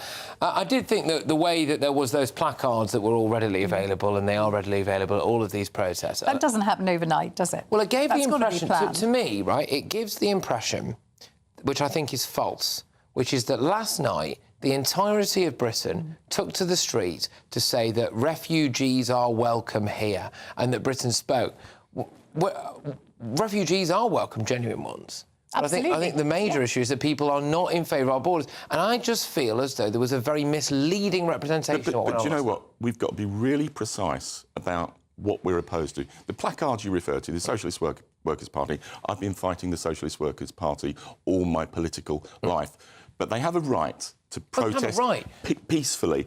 And what I learnt when I was a government minister, engaging in the prevent strategy, is the only dividing line in terms of what is acceptable and what is unacceptable is violence and advocacy of violence. And if you start taking on other groups who are just protesting, it's not sustainable. But don't you accept, Bill, that the kind of person that's going to be happy to carry a socialist worker placard, or I would argue a Palestinian flag, in the midst of a massive demonstration, is a certain type of hard-left person who should be under just as much scrutiny as someone who's carrying a placard that's been printed opposing scrutiny, yes, but not legal action unless they're engaging in violence. Right, look, we are going to have to put a pin in this for now. But coming up, I'll take you through the very first of tomorrow's newspaper front pages. But first, I think this is a really important story, this. So Southport rioter Derek Drummond was jailed for 3 years for assaulting a police officer. But the men who were at Manchester Airport, who stand, under investigation for this, what we're seeing here, some violence against armed police officers. And a second copper now has actually been put under investigation. There's no charges been brought against anyone that we can see in that clip there. Is this two-tier policing? Former Met Detective Superintendent Shabnam Chowdhury gives us her expert opinion, and that's next. Stay tuned.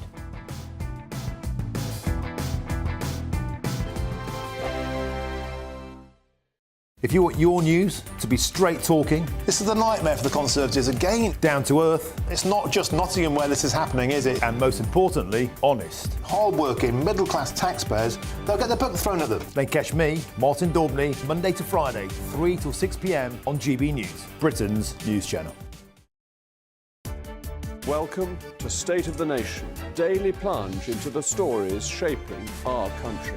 I'm Jacob Rees-Mogg, and Monday to Thursday we bring you the insights, the facts, the truth about how our country is being governed. Because what happens in Downing Street matters down your street. Tune in to State of the Nation every Monday to Thursday, 8 to 9 o'clock. Only on GB News, the People's Channel, Britain's news channel. Every Saturday, 10 till 12, we'll bring you all of the news that you need to know. We'll also remind you that there is so much to smile about. It's my favourite time of the week. I get to relax, enjoy some light-hearted stories, and let Ellie teach me about fashion too. That's Saturday Morning Live, every Saturday, 10 till 12. Only on GB News, Britain's news channel. This is GB News, Britain's news channel. We got an incredible story this week of a young teenager who has raised more than £5,000 for charity. just 13 years old, Cameron Hutchison cycled the West Highland Way with his dad, Colin, in just 25 hours, raising money for international food charity Mary's Meals. And the 96-mile route took Cameron and Colin to the foot of Ben Nevis. Wow. Now, the organisation provides daily school meals to more than 2.4 million children in countries such as Syria, Haiti and Malawi. We are delighted to be joined now by cyclist and fundraiser Cameron Hutchison. Cameron, it's so lovely to have you here. How are you today? I'm very good, thank you. How are you? Yeah, very well. Well, we're very impressed to have you. We are honoured to have you. First of all, do you like cycling? Yeah, it's one of my favourite sports. So yeah, I just wanted to do that. What kind of bike did you do that enormous distance in? Did you have a special bike? Was it adapted? Well, it was my cross-country bike that I just normally use for cross-country races. So, yeah. Wow. You can actually see it on the screen there with the blue handlebars. That's the bike I was using.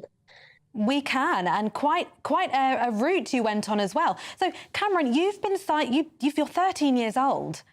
When did you start cycling? I've sort of been cycling my whole life.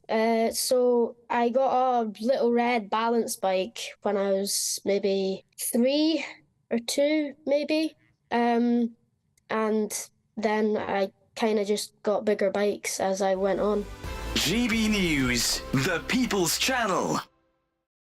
Join me, Neil Oliver, every Sunday night at 6 p.m. on GB News. And if an hour is not nearly enough for you, go to gbnews.com for special extended episodes online every Friday at 9 p.m, where we can truly get into the nitty-gritty of what's going on. GB News, Britain's news channel.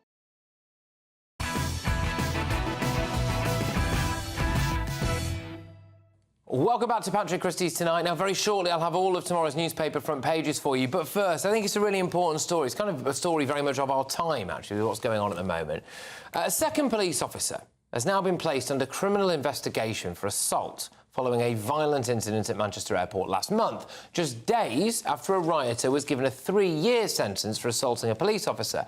So, here is the violent attack on police committed by Derek Drummond in Southport last week. Get back! Get back, mate. Come on, get back, get back. I'm not out of the vehicle yet.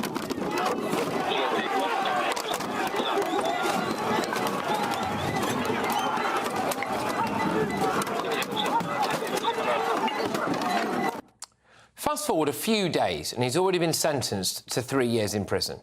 Meanwhile, the investigation into the violent incident at Manchester Airport last month is still dragging on. The two brothers seen in this footage have since been released on bail with no charges brought as of tonight. This was the police response as they went to arrest the pair afterwards, which has now led to 2 police officers being criminally investigated after further complaints were made. Well, I'm sorry, but I think I really do have to ask, is this not evidence now, before our eyes, of two-tier policing? We welcome now former Met Police Detective Superintendent Shabnam Chowdhury. Shabnam, look, thank you very much. Is that not just quite obvious two-tier policing? Two-tier policing is a myth. It was propagated in the early stages by Tommy Robinson, or the likes of Tommy Robinson, and many other people picked it up like a ball and ran with it. No, it's not two-tier policing, Patrick. Oh, should I just say good evening, actually? Sorry. Sorry. No, if you look at the offences that we're talking about in the last week, violent disorder, the legislation, the evidence required is different. This incident that you're talking about, both incidents actually, the one where the officers were violently assaulted, a female officer had her nose broken, and then you saw the second part of the incident where the officer kicked a prone male who had been incapacitated through taser on the floor. It's a very complex investigation. Can I just ask on that, why is it so complex? And this is the question that actually I think is most people are asking, because I'm looking there at footage of that's obviously the head stomp and the head kick. The one before that of 2 brothers assaulting police officers, and our Home and Security editor counted 15 punches one of them got. Okay. A female police officer, you know, has allegedly had her nose broken. What's so complicated about this? Well, if you're going on that basis, then when you then see the second clip of the police officer, 2 isolated clips, but in combination, or kicking the male in the head, do you then think that he should be charged too? Well, possibly, Sheldon, but this is my point. I am genuinely asking you now, why is it so complicated? Why is it? Because it is a detailed investigation where all lines of inquiry need to be exhausted. Okay, so These individuals that assaulted the police officers will be further investigated. There was an incident that took place before. The individual now, the other officer who's now subject to investigation also, is as a result of a separate incident, but all combined together. There are a number of inquiries. There's body-worn camera to look at. There is public evidence to be looking at. There are witness statements to be taken.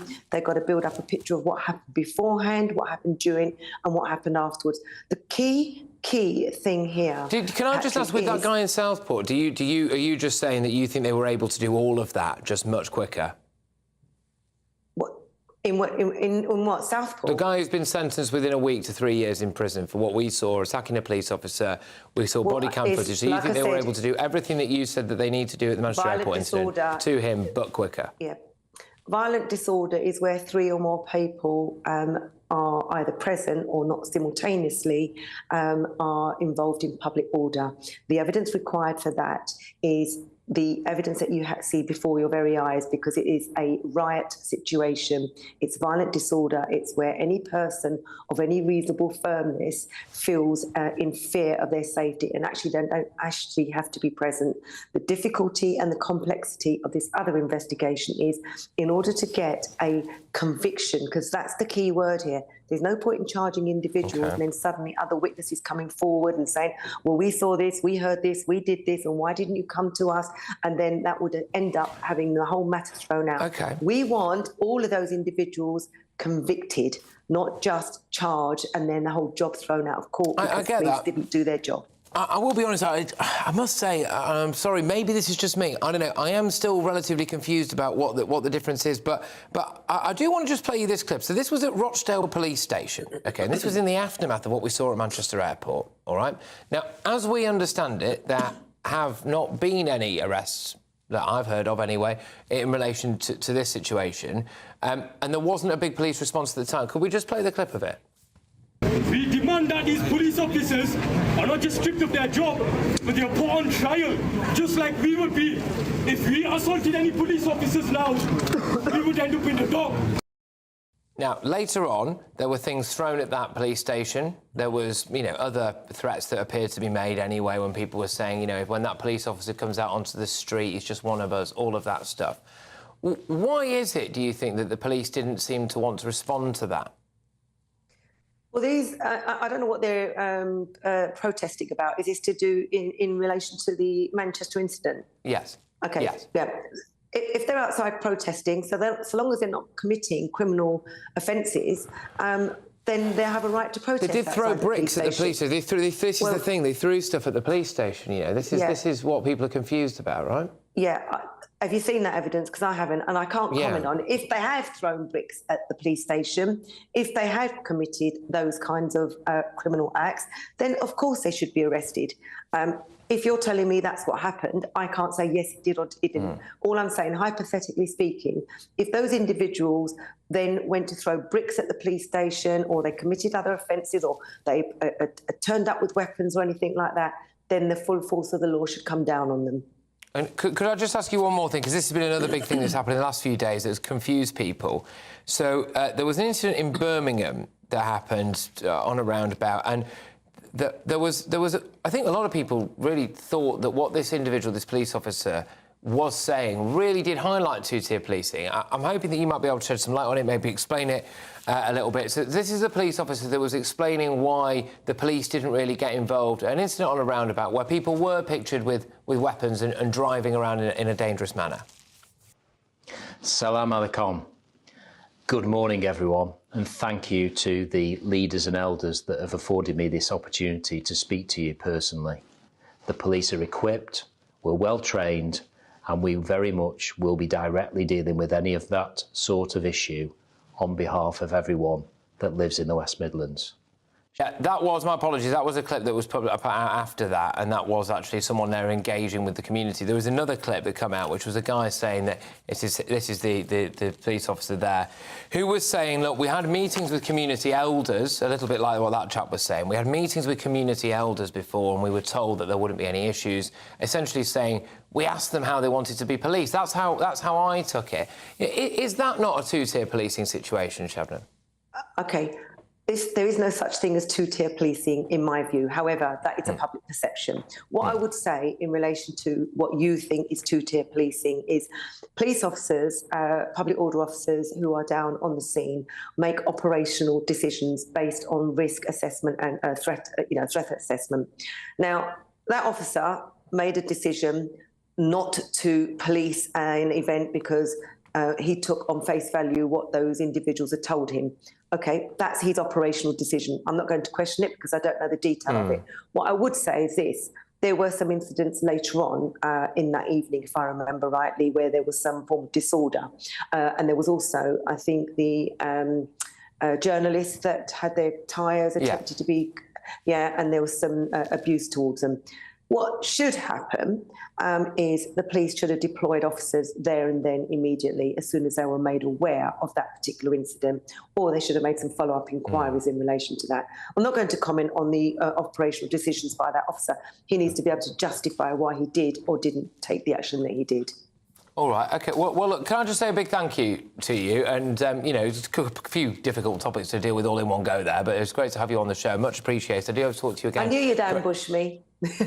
Well, I wasn't trying to ambush you. I was just...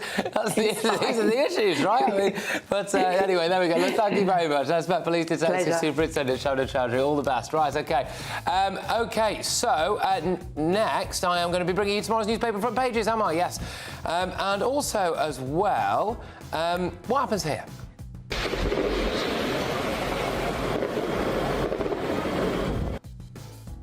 Yes, I'm going to reveal all and find out exactly what happened to Banksy's latest offering as well in Peckham. Stay tuned.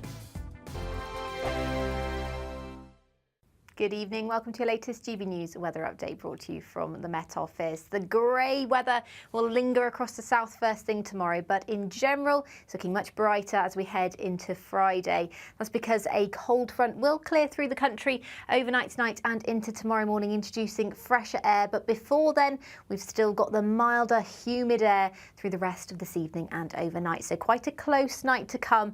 Persistent rain still continuing through this evening across northeastern areas, but that will linger across the south and east until Friday morning, making for a fairly grey start here tomorrow morning. Temperatures already in the high teens as well.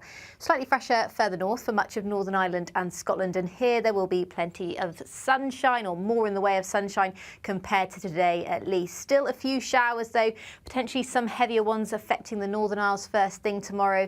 They could push into parts of south of western Scotland as well, but it does look like it will remain largely dry across Northern Ireland, eastern areas of Scotland, the south east as well. Northeastern England not looking too bad, as well as Wales and the southwest. Plenty of sunshine first thing, and it's going to be turning much brighter across the southeast towards lunchtime as well, once that rain does clear away. So certainly a brighter day to come tomorrow, and it will feel fairly warm in the sunshine as well. However, across the far north, that's where we've got a bit of a breeze and this risk of showers through the day. So here still that fresher feel, temperatures in the mid-teens, but further south we're towards the mid-20s. So not feeling too bad, especially where the winds remain light.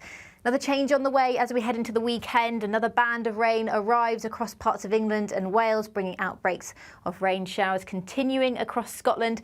But it will brighten up for many areas into the afternoon, and again feeling fairly warm in the sunshine too. But it's Sunday and Monday when the temperatures really start to climb. Plenty of sunshine around through these days and temperatures towards the low 30s. Weekdays on GB News. Wake up to breakfast every day from 6 a.m. Followed by Britain's newsroom at 9:30. At noon, it's Good Afternoon Britain. Followed by Martin Daubney from 3 p.m. Only on GB News, the People's Channel, Britain's news channel. I'm Nana Acquia. This is GB News, Britain's news channel.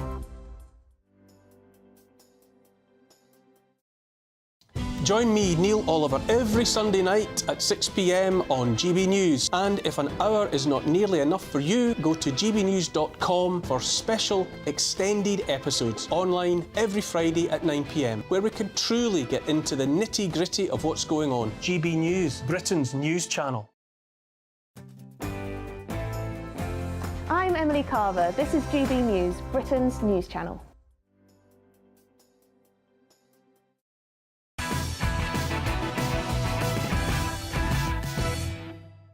Welcome back to Patrick Christys tonight. I have got the very first look at tomorrow's newspaper front pages.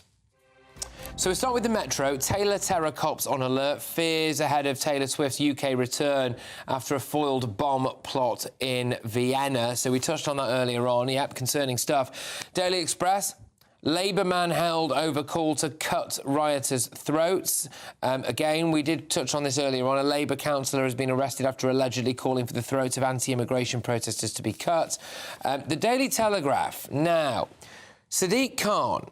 I'm no longer safe as a Muslim. The Mayor of London triggered by violence as police warned of more disorder at the weekend. I think we might return to that one. Let's just whiz our way through to The Guardian.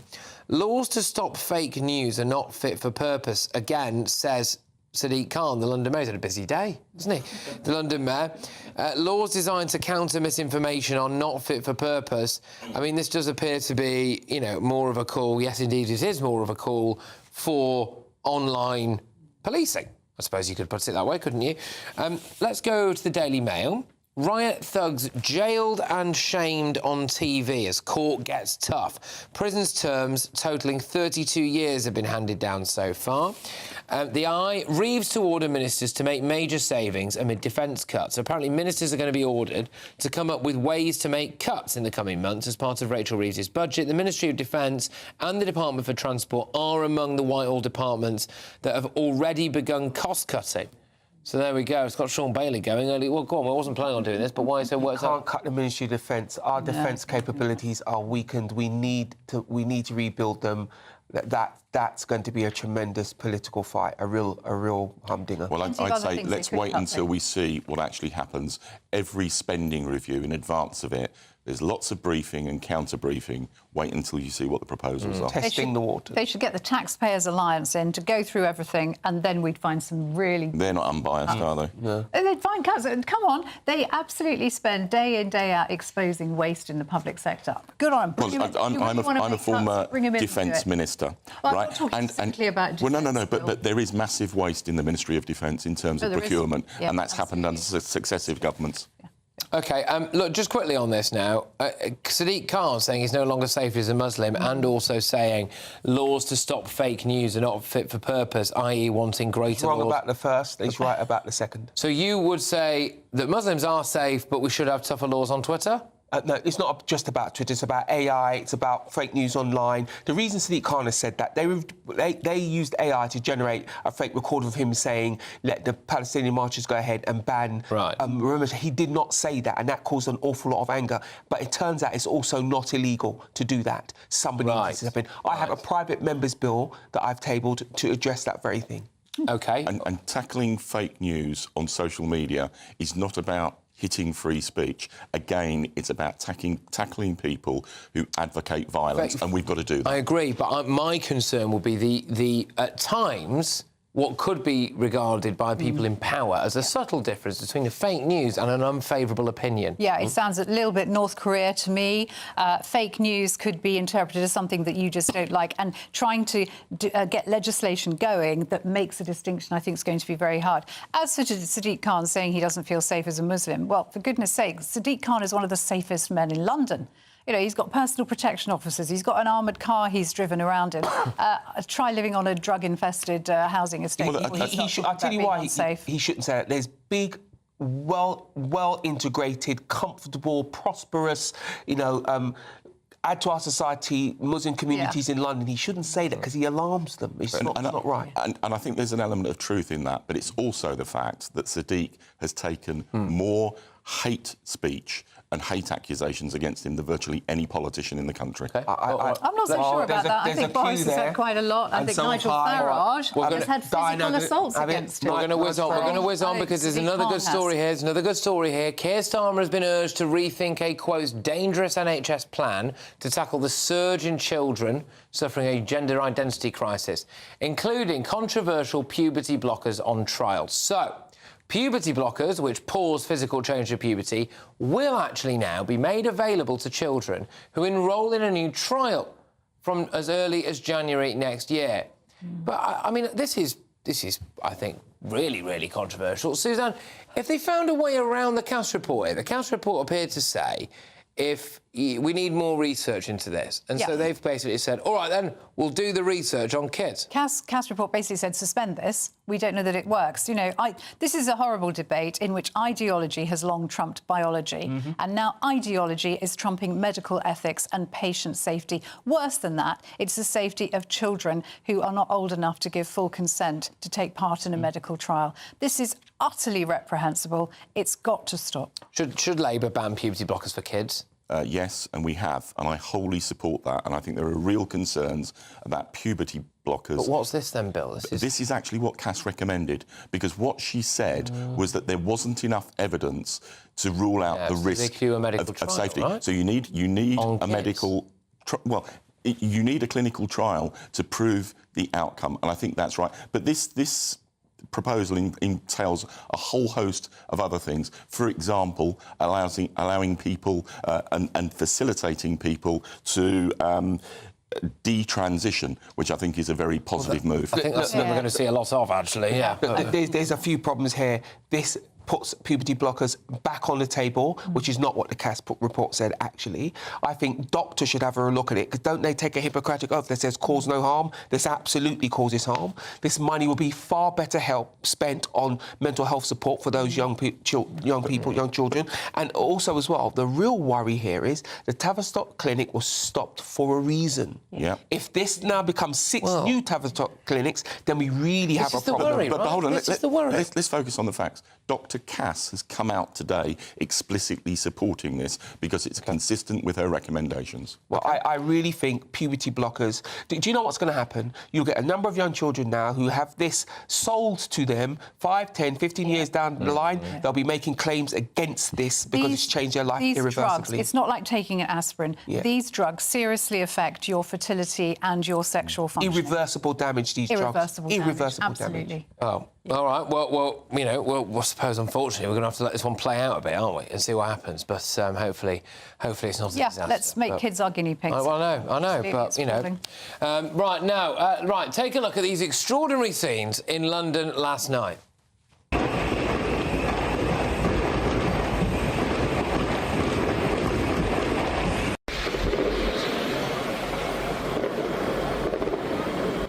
So you'd be forgiven for thinking this was New Year's Eve or something, right? But no, that was a group of Algerian football fans lighting up the River Thames with what turned out to be an illegal display of fireworks and flares to celebrate, get this, the 103rd birthday of their football club, which is Mouloudia Club d'Alger. The Globe Theatre had to evacuate a performance of Shakespeare's Antony and Cleopatra after a flare landed in the open-air venue. I mean, it's not really funny, is it? But it's a bit excessive for a 103rd birthday, don't you think? I mean, you had the big one 3 years ago. What would they do? Well, yeah, what would they do if it was just the 100th? You know, there's two things to be said. All joking aside, I can see why the police and the fire service in particular were frowned upon this, because it's dangerous. But it's far nicer than what our football fans used to do through the 80s and the 90s. We used to go to Europe and destroy parts of Europe with football violence. At least this was pretty to look at. That's true, but...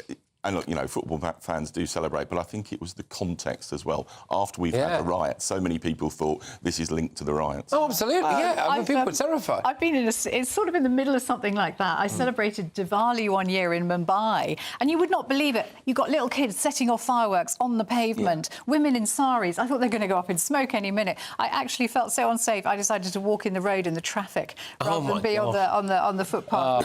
But at the same time, you know what? It was fab fun. I mean, it's interesting, the idea that the Algerian football team gets its celebration on a bridge. I'm not sure. In London. Yeah, in London.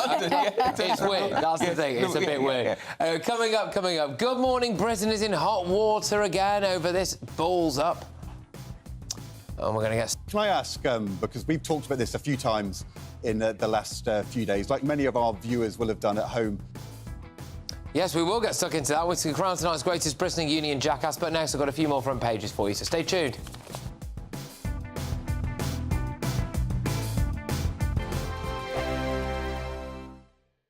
This is GB News, Britain's news channel. This is a big old headache, because we talk a lot about GP appointments, don't we? But certainly almost everyone I know struggles to see a dentist when they need one. Yes. You know the best time to go to a dentist? 2:30.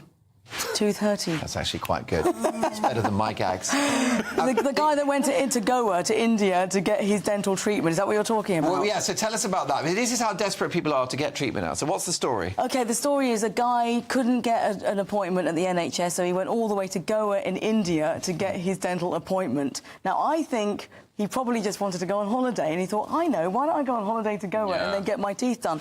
Look, people are travelling in their droves. There's whole aeroplanes full of people with medical tourists. Like in Turkey, you get a whole aeroplane with people with hair implants and things like that. Well, yeah. I was going to go to turkey teeth, isn't it? Turkey teeth. Turkey teeth. Well, now we've got that's when they strip the tooth down and you have these little pegs. Yes, they strip them down, but in many cases they strip them down far too low, so the nerve is exposed and it gets infected, and it's exposed to the elements. So you get infection in the tooth, and then you have to essentially take them all off. But by then the infection spreads so far.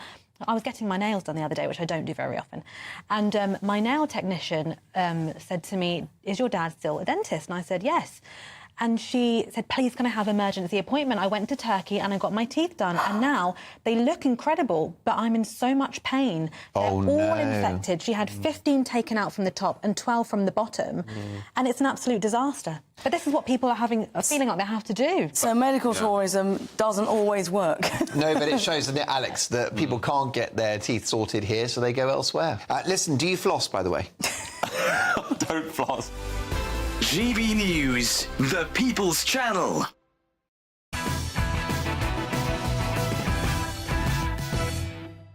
Welcome back to Patrick Christys tonight. I have actually just got one front page for you now, so let's rattle through, shall we? It's the Mirror. The Mirror go with Katie Price is arrested, bandaged, Price with officer, yes, she was arrested apparently when she landed back in the UK. It's quite interesting as well because I've read a report that she was supposedly in Turkey and she just had a load of plastic surgery done, so facelift and everything. And the people that were sharing the pool with her were saying that she ruined their holiday because she had, according to them, scars and cuts, and they were looked a bit infected, and she was just swimming in the pool. Had surgery? Wow. Well, that's insane thing. There we go. It's Katie Price. She can't be contained. Anyway, I'm surprised she can have any more surgery. And also, the other big story on the front of the Mirror, of course, is machete and bomb plot on Taylor Swift's fans. Jihadi teens planned massacre at concert. Right, so those are your front pages for tomorrow. As you can tell, I'm obviously joined throughout again by my panel. But now, latest animal-themed artwork, all right, that has been stolen from London just hours after it went on display. This is the Banksy. So, you know, we all know Banksy, that artist who pops up, what do you call him, a stencil graffiti artist, whatever, probably the most famous one. Anyway, so he popped up again. He had some artwork. It was stolen from London just hours after it went on display.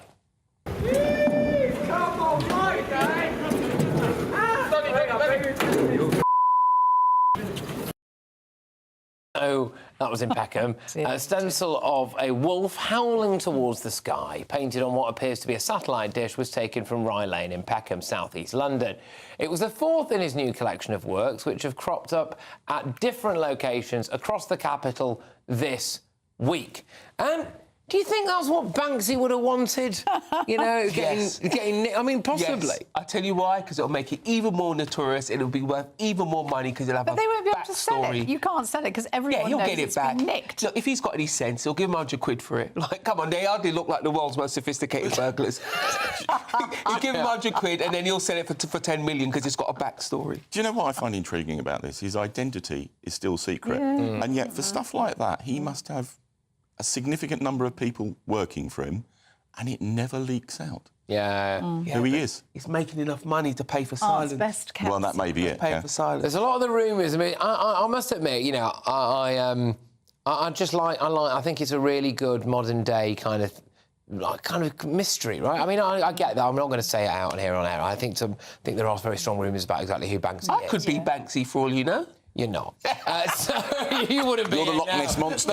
Mate, you would not be here now if you were Banksy. You'd be on a yacht somewhere.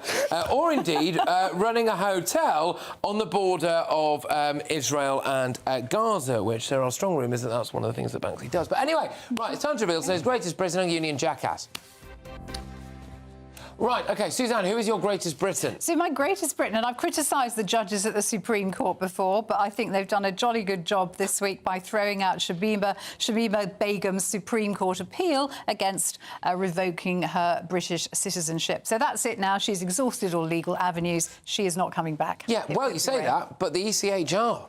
Oh. So I spoke to a former lawyer. I spoke to a former lawyer yesterday who said they're going to take it to the ECHR. Or I suppose Keir Starmer could give her a free pass. Well, I hope he does. I mean, if the ECHR sides with Shamima Begum, which apparently they might do because they obviously deal with a lot of other European countries, and there have been similar-ish, not quite like this, similar-ish cases there, and those people have come back. And Keir Starmer says we won't deviate from the ECHR, will he? So we'd get Shamima, wouldn't we? Yeah.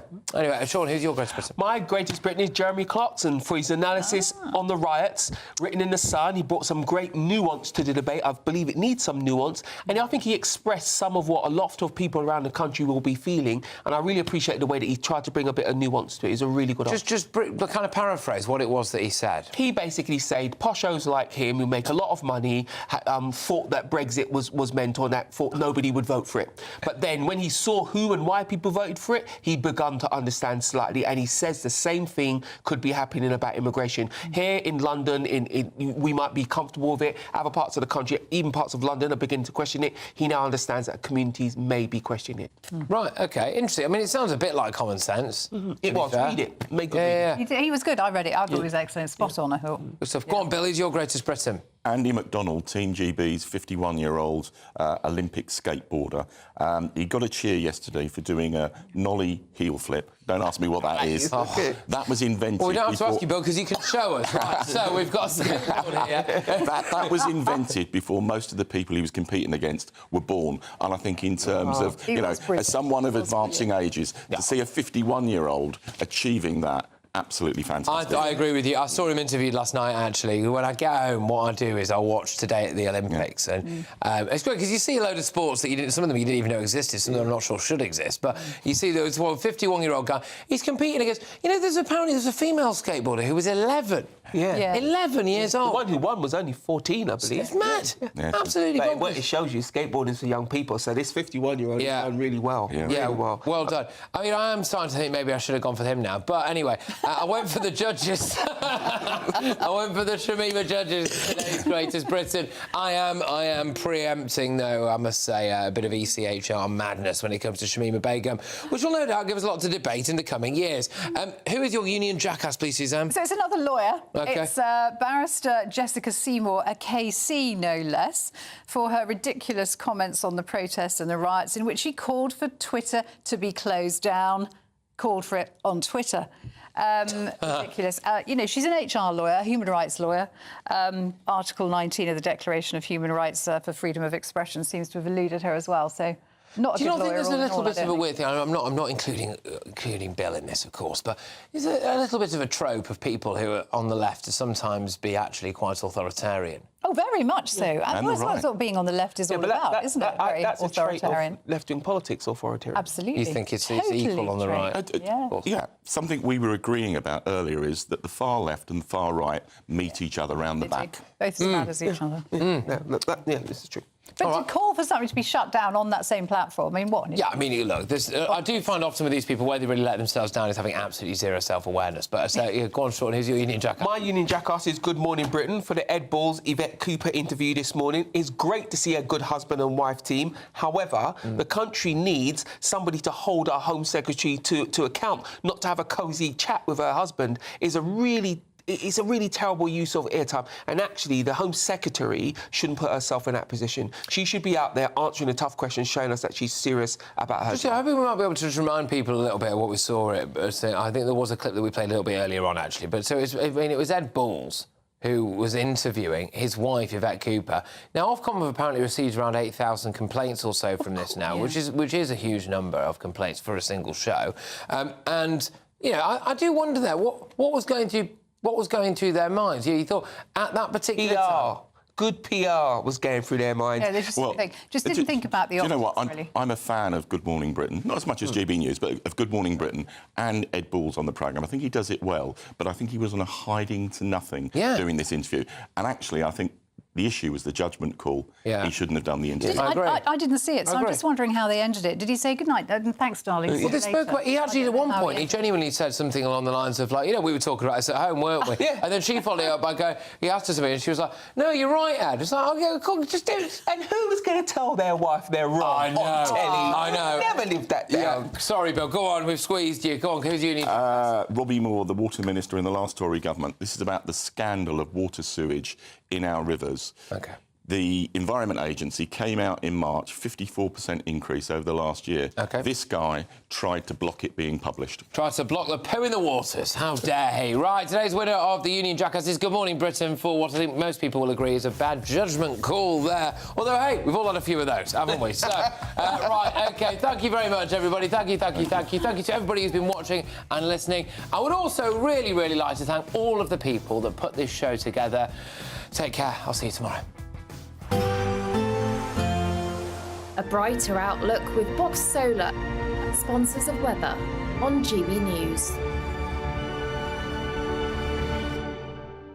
Good evening. Welcome to your latest GB News weather update brought to you from the Met Office. The grey weather will linger across the south first thing tomorrow, but in general, it's looking much brighter.